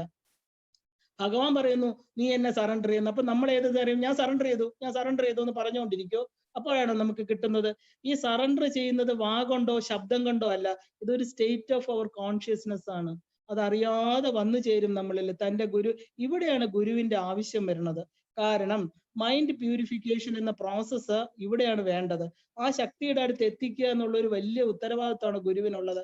കാരണം ഒരു ഗൃഹസ്ഥാശ്രമി കാശിയിൽ പോയിട്ട് ഒരു ഗുരുവിനെ കണ്ടു, ഒരു ഗൃഹസ്ഥാശ്രമി. അവിടെ ചെന്ന് അദ്ദേഹത്തോട് പറഞ്ഞു, എനിക്ക് എന്താ പറയാ മോക്ഷം വേണം, എനിക്കത് തരൂ, മന്ത്രം തരൂ. ഇയാൾ എന്ത് ചെയ്തു? ഈ ഗുരു എന്ന് പറയുന്ന ആള് ഒരു മന്ത്രം ചെവിയിൽ പറഞ്ഞു കൊടുത്തു. ചോദിച്ചു, എന്താ നിങ്ങൾ പറഞ്ഞത്? പറഞ്ഞ ആളിനും കേട്ട ആളിനും മനസ്സിലായില്ല. അപ്പൊ ഗുരു പറഞ്ഞു, നിനക്ക് ഞാൻ ഗോലോകത്തിലേക്കുള്ള പ്രവേശനം ഇപ്പൊ തന്നേക്കുന്നതെന്ന് പറഞ്ഞു. അപ്പൊ പറഞ്ഞു, ഇനി ഗുരുദക്ഷിണ എവിടെ തരൂ? അപ്പൊ ഇദ്ദേഹം പറഞ്ഞു, ഒരു കാര്യം ചെയ്യൂ, ഇന്ത്യ മഹാരാജ്യം ഗുരുദക്ഷിണയായിട്ട് എടുത്തോളൂ, ഓരെങ്കിൽ പാകിസ്ഥാനും എടുത്തോളൂ എന്ന് ചോദിച്ചു. അപ്പൊ ഗുരു ചോദിച്ചു, ഈ ഇന്ത്യ മഹാരാജ്യവും പാകിസ്ഥാനും ഒക്കെ നിങ്ങളുടെ അച്ഛൻ തന്ന സ്വത്താണോ? അപ്പൊ ഇദ്ദേഹം തിരിച്ചു ചോദിച്ചു, നിങ്ങൾ എന്തോ കറപറാന്നൊരു മന്ത്രം എനിക്ക് തന്നു, അപ്പൊ നിങ്ങളുടെ ഗോലോകം എന്താ നിങ്ങളുടെ അച്ഛന്റെ സ്വത്താണോ? ഇതാണ് ഗുരു ശിഷ്യ ബന്ധം ഇന്നത്തത്. എല്ലാം കൊടുക്കുക, എന്തോ പറഞ്ഞു കൊടുക്കാതിരിക്കുക, ആ ഒരു മൈൻഡ് പ്യൂരിഫിക്കേഷൻ ഇല്ലാതെ എന്തൊക്കെയോ തെറ്റായിട്ടുള്ള വഴികളിൽ കൂടെ നയിക്കുന്ന ഗുരുക്കന്മാരെയാണ് നമ്മൾ കാണുന്നത്, അല്ലെ? അങ്ങനെ അല്ല. ഈ ഒരു മൈൻഡ് പ്യൂരിഫിക്കേഷൻ ഇല്ലാതെ നിങ്ങൾ ആഗ്രഹിക്കുന്നത്, അതായത് ആഗ്രഹിക്കുന്ന ആ ഒരു തലത്തിൽ നമുക്ക് എത്തിച്ചേരാൻ പറ്റില്ല. ഇത് ശരണാഗതി കൊണ്ട് ഗുരു പാരമ്പര്യത്തിലുള്ള വിശ്വാസത്തിലൂടെ നേടിയെടുക്കേണ്ട ഒരു സ്റ്റേറ്റ് ഓഫ് മൈൻഡ് ആണ്. ഇത് ചുമ്മാ വാഗൊണ്ട് ഞാൻ ശരണാഗതി ചെയ്തു എന്ന് പറയുക പോലും വേണ്ട. നമുക്കറിയാം ശരണാഗതരെ. ആ ശരണാഗതി ചെയ്ത ഒരാൾ ഒന്നും എക്സ്പെക്ട് ചെയ്യില്ല, ഒന്നും ചോദിക്കില്ല, ചോദ്യോത്തരങ്ങൾ ഒന്നുമില്ല, തരുന്നത് സ്വീകരിക്കുന്നു, അതനുസരിച്ച് ജീവിക്കുന്നു. യാതൊരു പരാതിയില്ല, പരിഭവമില്ല. അയാളെ കാണുമ്പോൾ നമുക്കറിയാം ഇദ്ദേഹത്തിന് ശരണാഗതി ചെയ്ത ഒരു മനസ്സുണ്ടെന്ന്. അല്ലാതെ ബാഹ്യ ചിഹ്നങ്ങൾ കൊണ്ട് നമുക്ക് അറിയാൻ പറ്റില്ല. മെറ്റീരിയൽ വേൾഡ് എന്ന് നമുക്ക് പറയുന്നതെല്ലാം തന്നെ ജന്മ മൃത്യു ജരാവ്യാധിയാണ്, അല്ലേ? അത് അനിത്യമായിട്ടുള്ള ലോകത്ത് പൂർണ്ണമായിട്ടുള്ള ഒരു ബോധം വന്ന ജീവന് മാത്രമേ ദേവി പാദങ്ങളെ സർവാത്മന എന്ന് പറഞ്ഞാൽ എന്താ? ഇത് പൂർവ പ്രാണബുദ്ധി ദേഹ ധർമ്മ അധികാരത ജാഗ്രത് സ്വപ്ന സുഷുപ്തി അവസ്ഥാസു. എന്റെ ജാഗ്രതയില്, സ്വപ്നത്തില്, സുഷുപ്തിയിൽ എന്റെ മനസ്സ്, പ്രാണൻ, ബുദ്ധി, ദേഹം എല്ലാ അവസ്ഥയിലും എന്ത് ചെയ്യണം? എല്ലാം കൊണ്ടും ആ പാദപത്മങ്ങളില് അഭയം പ്രാപിക്കണം. അതിനെയാണ് നമ്മൾ എന്താ പറയുന്നത്? ശരണാഗതി, ശരണാഗതൻ എന്നൊക്കെ പറയുന്നത്. ഇതിന് എന്ത് വേണം? ഗുരുവിന്റെ അനുഗ്രഹം വേണം, ദേവിയുടെ അനുഗ്രഹം വേണം. അപ്പൊ ഗുരു ചരണാംബുജ നിർഭര ഭക്ത സംസാരാത് അചിരാത് ഭവമുക്ത. ഭവമുക്തി കിട്ടും നമുക്ക്. ഈ ഭവരോഗത്തിൽ നിന്ന് മുക്തി കിട്ടും. അചിരാത്, വളരെ പെട്ടെന്ന്. എന്ത് വേണം? നമുക്ക് ശരണാഗതിയും വേണം, ഗുരുവിന്റെ അനുഗ്രഹം. ഗുരുവിന്റെ അനുഗ്രഹം ദേവിയുടെ അനുഗ്രഹമാണ്. അത് നമുക്ക് എത്തിച്ചേരും, ഇല്ലേ? നമ്മുടെ ഈ വാസനകളെല്ലാം പറയുകയാണെങ്കിൽ ശരിക്കും പറഞ്ഞാൽ നമ്മൾ അറിഞ്ഞുകൊണ്ടല്ല ചെയ്യുന്നത്. ഇതെല്ലാം നമ്മുടെ സബ് കോൺഷ്യസ് മൈൻഡിലാണ് ഊന്നിയിരിക്കുന്നത്, ഇല്ലേ? നമുക്ക് രണ്ട് മനസ്സുണ്ട്, നിങ്ങൾക്ക് എല്ലാം അറിയായിരിക്കും. നമുക്ക് രണ്ട് മനസ്സ്, ഒന്ന് കോൺഷ്യസ് മൈൻഡ്, ഒന്ന് സബ് കോൺഷ്യസ് മൈൻഡ്. നമുക്ക് കോൺഷ്യസ് മൈൻഡിനെ നിയന്ത്രിക്കാൻ പറ്റില്ല. ആഗ്രഹങ്ങൾക്ക് പുറകെ പോവുക. അത് മനസ്സ് ഇത് പറഞ്ഞു, മനസ്സ് അത് പറഞ്ഞു, എനിക്ക് ഇതേ പറ്റൂ, അത് ചെയ്യില്ല, ഇത് ചെയ്യില്ല, എന്തിനെങ്കിലും എടുത്തു ചാടി ഉത്തരം പറയുക. ഇതൊക്കെ ആരാ ചെയ്യേണ്ടത്? നമ്മുടെ കോൺഷ്യസ് മൈൻഡ്, ഇല്ലേ? ആ കോൺഷ്യസ് മൈൻഡിനെ നിയന്ത്രിക്കാൻ പറ്റില്ല. പെട്ടെന്ന് ദേഷ്യം വരും, പെട്ടെന്ന് ദുഃഖം വരും, ഡിപ്രഷൻ, അപ്പൊ വായി തോന്നുന്നൊക്കെ വിളിച്ചു പറയുക. അപ്പൊ ഇതാണ് കോൺഷ്യസ് മൈൻഡ്. ആ കോൺഷ്യസ് മൈൻഡിനെ നിയന്ത്രിക്കാൻ നമുക്ക് പറ്റില്ല. പക്ഷേ നമ്മുടെ ഇതിന്റെ താഴെ ഹ്യൂജ് ആയിട്ടുള്ള ഒരു ഹാർഡ് ഡിസ്ക് ഉണ്ട്. ഇതിനെയാണ് നമ്മൾ സബ് കോൺഷ്യസ് മൈൻഡ് എന്ന് പറയുന്നത്. അത് നിറച്ച് എന്താ ഉള്ളത്? നമ്മുടെ എക്സ്പീരിയൻസസ്, മെമ്മറീസ്, ഇമേജസ്, പാസ്റ്റ്, നമ്മുടെ ഇൻഫിനിറ്റ് ലൈഫ്സില് നമ്മുടെ അനേകായിരം കോടി ജന്മങ്ങളിലുള്ള എക്സ്പീരിയൻസ് എല്ലാം അന്ന് അടച്ചു വെച്ചിരിക്കുന്ന ഒരു നിലവറയാണ് നമ്മുടെ സബ് കോൺഷ്യസ് മൈൻഡ് എന്ന് പറയുന്നത്. അവിടെ എന്താ? നമ്മുടെ പാസ്റ്റ് പേഴ്സണാലിറ്റീസ്, ഞാൻ ആരായിരുന്നു, അപ്പൊ അനുഭവിച്ച സുഖ ദുഃഖങ്ങള് എല്ലാം അവിടെ ഉണ്ട്. ഒരു സ്ത്രീക്ക് ഇപ്പൊ ഈ ഇടയ്ക്ക് ഞാൻ കണ്ടതാണ്, ഇവിടെ ഹസ്ബൻഡിനെ കാണാം, ക്ലസ്ട്രോഫോബിയ എന്ന് പറഞ്ഞിട്ട് ഒരു അസുഖം. മുറി അടച്ചിരുന്നാൽ അവർക്ക് വെപ്രാളം വരും, ലിഫ്റ്റിനകത്ത് കയറിയ വെപ്രാളം വരും, അടഞ്ഞു കിടക്കുന്ന സ്ഥലത്ത് അവര് വേർത്ത് ഭയങ്കരമായിട്ട് കിടന്ന് ഒച്ച വെക്കും, ആരോ കൊല്ലാൻ വരുന്ന പോലെ. എന്താ ഇതിനെന്ന് പറഞ്ഞിട്ട് പതുക്കെ പതുക്കെ അവരുടെ പാസ്റ്റിലോട്ട് പോയി അറിഞ്ഞറിഞ്ഞ് വന്നപ്പോ അവര് 4 വയസ്സിലൊരു ലിഫ്റ്റിൽ കയറിയിരുന്നു. അപ്പൊ ലിഫ്റ്റ് അവര് തനിയെ കൊച്ചുകുട്ടിയായിരുന്നു, ലിഫ്റ്റ് തനിയെ പ്രസ് ചെയ്തപ്പോ അത് മേളിലോട്ട് പോയി. ഇടയ്ക്ക് വെച്ചിട്ട് ഇലക്ട്രിസിറ്റി നിന്ന് ഒരു 1.5 മണിക്കൂറോളം ഈ കുഞ്ഞ് അതിനകത്തായി പോയി. പക്ഷെ പിന്നെ വന്നു രക്ഷിച്ചു. അത് കോൺഷ്യസ് മൈൻഡിൽ ഉണ്ടായിരുന്നു, അതങ്ങ് മറന്നുപോയി. കാലക്രമത്തിൽ നമ്മൾ വളർന്നു ഈ ഒരു മെമ്മറി ആയിട്ട് അത് മാറി. പക്ഷെ ഈ ഇഫക്റ്റ് എവിടെ ഉണ്ടായിരുന്നു? അവരുടെ സബ് കോൺഷ്യസ് മൈൻഡിൽ ഉണ്ടായിരുന്നു. അത് എന്താ പറയാ, അത് പാസ്റ്റ് മെമ്മറി ആയിട്ട് ആണെങ്കിലും അതിന്റെ ഇംപ്രിന്റ്സ് സബ് കോൺഷ്യസ് മൈൻഡിൽ ഉണ്ടായിരുന്നു. അത് പാടുകളായിട്ട് അവിടെ കിടക്കുകയാണ്.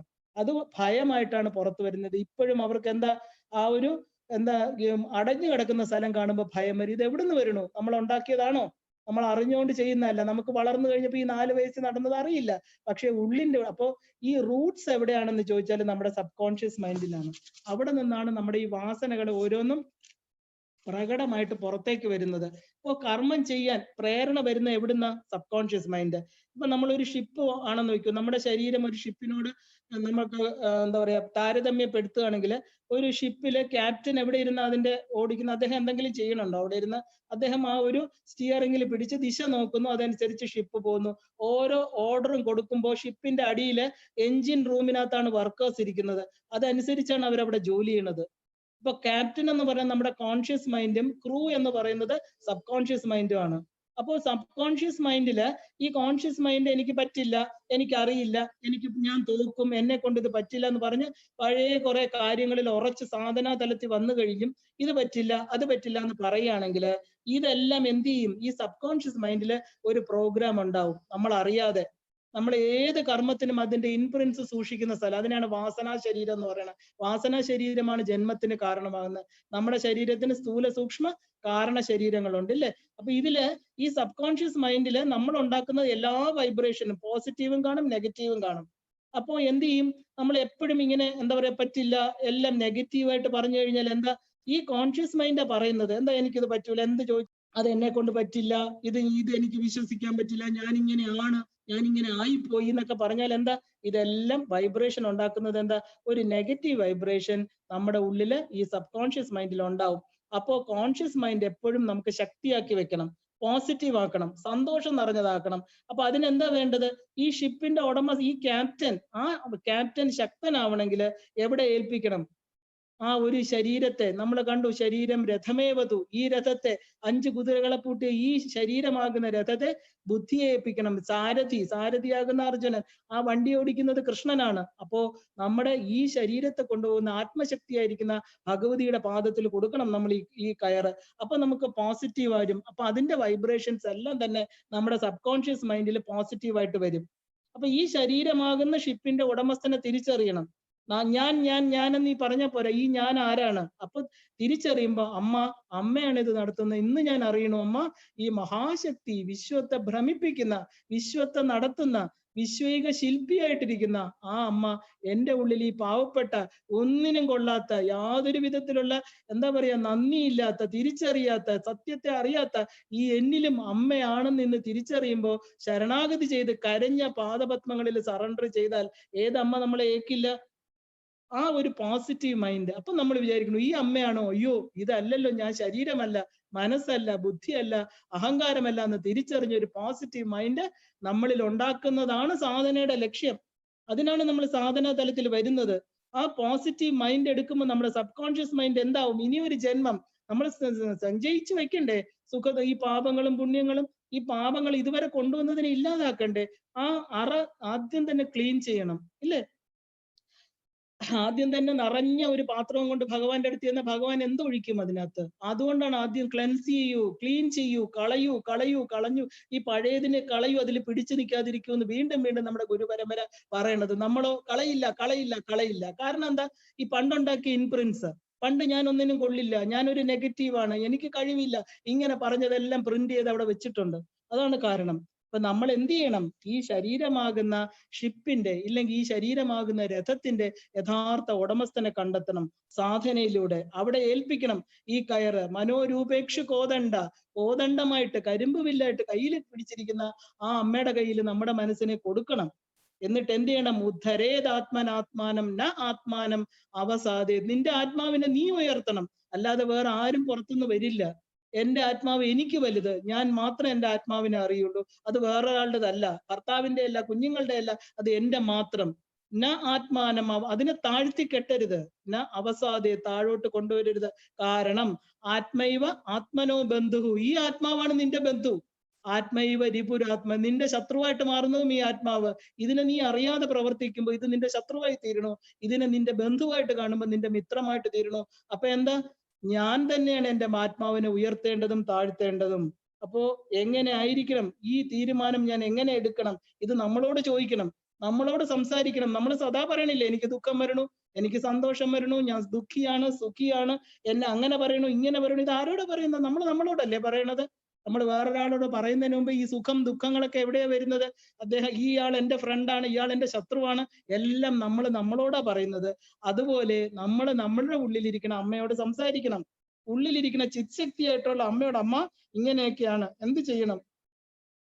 അമ്മയോട് നമ്മുടെ ബന്ധുവിനെ തിരിച്ചറിയണം, ശത്രുവിനെ തിരിച്ചറിയണം. ശത്രുക്കള് ഈ പറയുന്ന വിഷയ സുഖങ്ങളാണ്. നമ്മുടെ മനസ്സിനെ അങ്ങോട്ട് കൊണ്ടുപോകുന്നത് വിഷയങ്ങളാണ്. സത്സംഗങ്ങള്, സത്സംഗത്വേ നിസ്സംഗത്വം, നിസ്സംഗത്വേ നിർമോഹത്വം, നിർമോഹത്വേ നിശ്ചല തത്വം, നിശ്ചല തത്വേ ജീവൻ മുക്തി. നമുക്ക് ജീവൻ മുക്തരാവണമെങ്കിൽ, ഈ സത്യത്തെ അറിയണമെങ്കിൽ സത്സംഗങ്ങൾ വേണം. സത്തിനെ കുറിച്ച് കേൾക്കണം, സത്തിനെ കുറിച്ച് അറിയണം, ഒരു ഗുരുവിനെ കിട്ടണം, ആ ഗുരു സത്വഴിക്ക് നമ്മളെ നയിക്കണം. ആ ശരണാഗതി, ദേവിക്ക് ശരണാഗതി ചെയ്യണം. സദാ എന്ത് ചെയ്യണം? അമ്മയെക്കുറിച്ച് ചിന്തിക്കണം. ഐശ്വര്യ സ്വരൂപം, അവിടെ നമുക്ക് ഈശ്വരനെ കാണാൻ പറ്റൂ. ഈശ്വരനാണ് ഐശ്വര്യം. ഐശ്വര്യം എന്ന് പറയുന്നത് ഭഗവാൻ, ഭഗങ്ങളുള്ളവൻ. 6 അഷ്ടൈശ്വര്യങ്ങള്, 6 ഭഗങ്ങളോട് കൂടിയ ഐശ്വര്യം, വീര്യം, വിജയം തുടങ്ങിയ 6 ഭഗങ്ങളുള്ള ഭഗവാൻ, എല്ലാത്തിനെയും ഭരിക്കുന്നവൻ ഈശ്വരൻ. ആ ഭഗവാനെ നമ്മള് തിരിച്ചറിയണം. അല്ലാതെ ഭൂമി, ജല, അഗ്നി, ആകാശ, വായു എന്നുള്ള ഈ ബാഹ്യലോകം മാത്രം അറിഞ്ഞാൽ പോരാ. അതിനകത്തൊരു ചിന്താമണി ഗ്രഹം ഉണ്ടെന്ന് അറിയണം. അതിനുള്ളിൽ ഒരു അമ്മയുണ്ട്. ആ ഗ്രഹത്തിൽ പ്രവേശിക്കാൻ എനിക്ക് സാധിക്കുമോ? എന്താ? ജനിമൃതികൾക്ക് വിട നൽകിക്കൊണ്ട് എന്നേക്കുമായിട്ട് ആ ഗ്രഹത്തിൽ പ്രവേശിച്ചാൽ, ആ പാദപത്മങ്ങളെ ശരണാഗതി ചെയ്താൽ, അമ്മ എന്ന് ഒരിക്കൽ പറഞ്ഞാല, എന്റെ ഹൃത്പത്മ വാസിന്യേ നമ, അല്ലയോ ലളിതാ ത്രിപുര സുന്ദരി, അമ്മയാണ് എന്റെ ഹൃത്പത്മത്തില് ഇരിക്കുന്നതെന്ന് ഒരു മനുഷ്യൻ തിരിച്ചറിഞ്ഞാൽ അവൻ ജീവൻ മുക്തനാ. പിന്നെ അവന് വേറെ ഒരു ഉപാസനയും വേണ്ട. ഈ സത്യത്തെ തിരിച്ചറിയാനാണ് ഈ ഉപാസനകൾ മുഴുവനും. അപ്പൊ നമ്മൾ എന്താ പറയേണ്ടത്? മമഹൃദയവാസിന്യേ നമ. വേറെ ഒരിടത്ത് ഇരിക്കുന്ന അമ്മയല്ല എനിക്ക് വേണ്ടത്. എന്റെ മനസ്സാകുന്ന ചിന്താമണി ഗ്രഹത്തില് എന്റെ ശരീരം, എന്റെ മനസ്സ്, എന്റെ ഇന്റലക്ട് എന്താ അതിന് ഉണ്മ കൊടുക്കുന്ന, അത് പ്രകാശിപ്പിക്കുന്ന, കണ്ണിനും കണ്ണ്, മനമാകുന്ന കണ്ണ്, ഈ പ്രപഞ്ചത്തെ കാണാൻ, ഈ കാര്യങ്ങൾ അറിയാൻ, ഈ സത്യത്തെ ഉൾക്കൊള്ളാൻ എനിക്ക് ചേതനയായിട്ടിരിക്കണ, ചിദ്രൂപിണിയായിട്ടിരിക്കണ, ചൈതന്യ സ്വരൂപിണിയായിട്ടിരിക്കണ എന്റെ അമ്മയെ ഇന്ന് ഞാൻ തിരിച്ചറിയണം ഈ സാധനയിലൂടെ, എന്റെ ഉപാസനയിലൂടെ. ഇതായിരിക്കണം നമ്മുടെ ലക്ഷ്യം, ഉപാസനയുടെ ലക്ഷ്യം. അപ്പൊ എന്താണ് ഒരു what is the difference between the winner and the loser എന്ന് ചോദിച്ചു കഴിഞ്ഞാൽ, ആരാണ് ജയിച്ചവൻ, ആരാണ് തോറ്റവൻ? ദ ലൂസർ ലൂസസ് 4 times ഇല്ലേ, എന്നിട്ട് വിട്ടുകളയും. അവൻ തോറ്റുപോയി 4 പ്രാവശ്യം. എന്നെ കൊണ്ട് ഇനി വയ്യ. പക്ഷെ ഇത് വിന്നർ എന്ന് പറയുന്ന ആരാണ് വിന്നർ എന്ന് പറയുന്നത്? He may lose 12 times but 13th time he will win. 12 പ്രാവശ്യം ഞാൻ തോക്കും, പക്ഷെ 13ാമത്തെ പ്രാവശ്യം ജയിക്കും. ജയം അവനുള്ളവനാണ്. അവൻ ഒരു വ്യക്തി അവിടെയാണ് പേഴ്സിവിയറൻസ്. അദ്ദേഹം പറയുന്നത് എന്താ പറയാ, വിവേകാനന്ദ സ്വാമി പറയുമ്പോൾ പ്രാപ്യവരാ നിബോധത. ഉണരൂ, എഴുന്നേക്കൂ, അത് കിട്ടുന്നിടം വരെ നീ ഫൈറ്റ് ചെയ്യൂ, അതിനുവേണ്ടി പ്രവർത്തിക്കൂ. അതാണ് പ്രാപ്യവരാ നിബോധത. എല്ലാവർക്കും പ്രോബ്ലംസ് ഉണ്ട്, പക്ഷെ ആറ്റിറ്റ്യൂഡാണ് അതിൽ ഇമ്പോർട്ടന്റ് അല്ലെ. നമ്മളെ എല്ലാത്തിനും ചെറിയ പ്രോബ്ലംസിനെ വലുതാക്കിയെടുത്ത് അത് വരും ഇത് വരും, ഒരു ചെറിയ എറുമ്പിനെ മലയാക്കി കാണിക്കും, നമ്മള് ചെയ്യാൻ പറ്റാതെ വരുമ്പോൾ. അതാണ് ലേസിനെസ് എന്ന് പറയുന്നത്. നമുക്ക് പ്രോഗ്രസ് ചെയ്യണമെങ്കിൽ നമ്മൾ എന്ത് ചെയ്യണം? പ്രോബ്ലംസ് ഫേസ് ചെയ്യണം. ഒരു ദേവന്മാര് ദേവിയോട് എന്ത് പറഞ്ഞു? അമ്മ, ഞങ്ങൾക്ക് ഇനിയും പ്രോബ്ലം വരും. ജീവിതം എന്ന് പറഞ്ഞ പ്രോബ്ലമാണ്, സുഖമല്ല, പട്ടുമെത്തയല്ല. ഒരു ചെറിയ കാര്യം നമുക്ക് പ്രോബ്ലം ആവാം, പക്ഷെ അമ്മ കൂടെ ഉണ്ടെങ്കിൽ ഞങ്ങൾ വിളിക്കുമ്പോ വരണേ. 4-ാം അധ്യായത്തില് ദേവന്മാര് ദേവിയോട് പറയാ, ഇപ്പൊ ഞങ്ങൾക്ക് എല്ലാ അനുഗ്രഹവും തരണ്ട, കാരണം ജീവിതത്തിന്റെ അവസാന നിമിഷം വരെ ഈ ദേഹത്തെ ദേഹി വിടുന്നിടം വരെ എനിക്ക് പ്രോബ്ലം വരും. ഞങ്ങൾ വിളിക്കുമ്പോ വരണേ അമ്മ, ഞങ്ങൾക്ക് കരുതലായിട്ട്, ഞങ്ങൾക്ക് പ്രൊട്ടക്ഷനായിട്ട് എന്റെ കൈ പിടിച്ച് എന്റെ ഉള്ളിൽ ഇരിക്കണേ. ഇതാണ് നമ്മൾ ചോദിക്കേണ്ടത്. കാരണം പ്രോബ്ലം ഇല്ലാത്ത ഒരു ലൈഫ് തരുമെന്നല്ല. പ്രോബ്ലം എന്താ കാണിക്കുന്നത്? പ്രോഗ്രസിനെ കാണിക്കുന്നു. നമ്മുടെ ജീവിതത്തിൽ പ്രോഗ്രസ് ചെയ്ത് പ്രോബ്ലം വരട്ടെ, എനിക്ക് അമ്മയുണ്ട് എന്റെ കൂടെ, എനിക്ക് നേരിടാൻ പറ്റും എന്നുള്ള ഒരു ശക്തി അത് നമുക്ക് കിട്ടണം. ഇതാണ് സാധനയുടെ ലക്ഷ്യം. അപ്പോ സാധന എന്ന് പറയുന്നത് എന്തൊക്കെയോ ജീവിതത്തിൽ നേടിയെടുക്കൽ മാത്രമല്ല, നമ്മൾ ആയിത്തീരലും കൂടെയാണ്. നമുക്ക് നാളെ സാധനയുടെ ബാക്കി ഭാഗങ്ങളും കൂടെ കണ്ടിട്ട് എന്താണ് സാധന എന്ന് അറിഞ്ഞ് ഈ പഞ്ചദശി ഉപാസന, ഈ ശ്രീവിദ്യ ഉപാസന ശ്രേയസ്കരമായിട്ട് നമ്മുടെ ജീവിതത്തില് മനോബുദ്ധി അഹങ്കാരങ്ങൾക്ക് അപ്പുറത്ത് നിൽക്കുന്ന മഹാശക്തിയായിരിക്കുന്ന ലളിതാ ത്രിപുരസുന്ദരിയുടെ പാദപത്മങ്ങളില് മനസ്സുകൊണ്ടും ശരീരം കൊണ്ടും ബുദ്ധി കൊണ്ടും സറണ്ടർ ചെയ്യണമെങ്കിൽ യഥാർത്ഥ സത്യത്തെ നമ്മൾ തിരിച്ചറിയണം. അല്ലാതെ ഒരു ലിപ്പ് എക്സസൈസ് അല്ല മന്ത്രജപം. മന്ത്രജപം എന്ന് പറയുന്നത് ഒരു അനന്തമായ വിഹായസിലേക്കുള്ള ഒരു ജീവന്റെ പറന്നുയരലാണ്. ആയിരക്കണക്കിന് കോടാനുകോടി ചതുഷ്ഷഷ്ടി കോടി യോഗിനി ഗണദേവതകളുടെ അകമ്പടിയോടുകൂടി ഒരു മഹാസത്യത്തെ തിരിച്ചറിയലാണ്. അവരുടെ സഹായം നമുക്ക് ഉണ്ടെങ്കിൽ മാത്രമേ നമുക്ക് ആ പരമമായിട്ടിരിക്കുന്ന അമ്മയെ തിരിച്ചറിയാൻ പറ്റൂ. ഇന്ന് നമുക്ക് ഇവിടെ നിർത്താം. എല്ലാവർക്കും ശ്രീമാത്രേ നമഃ.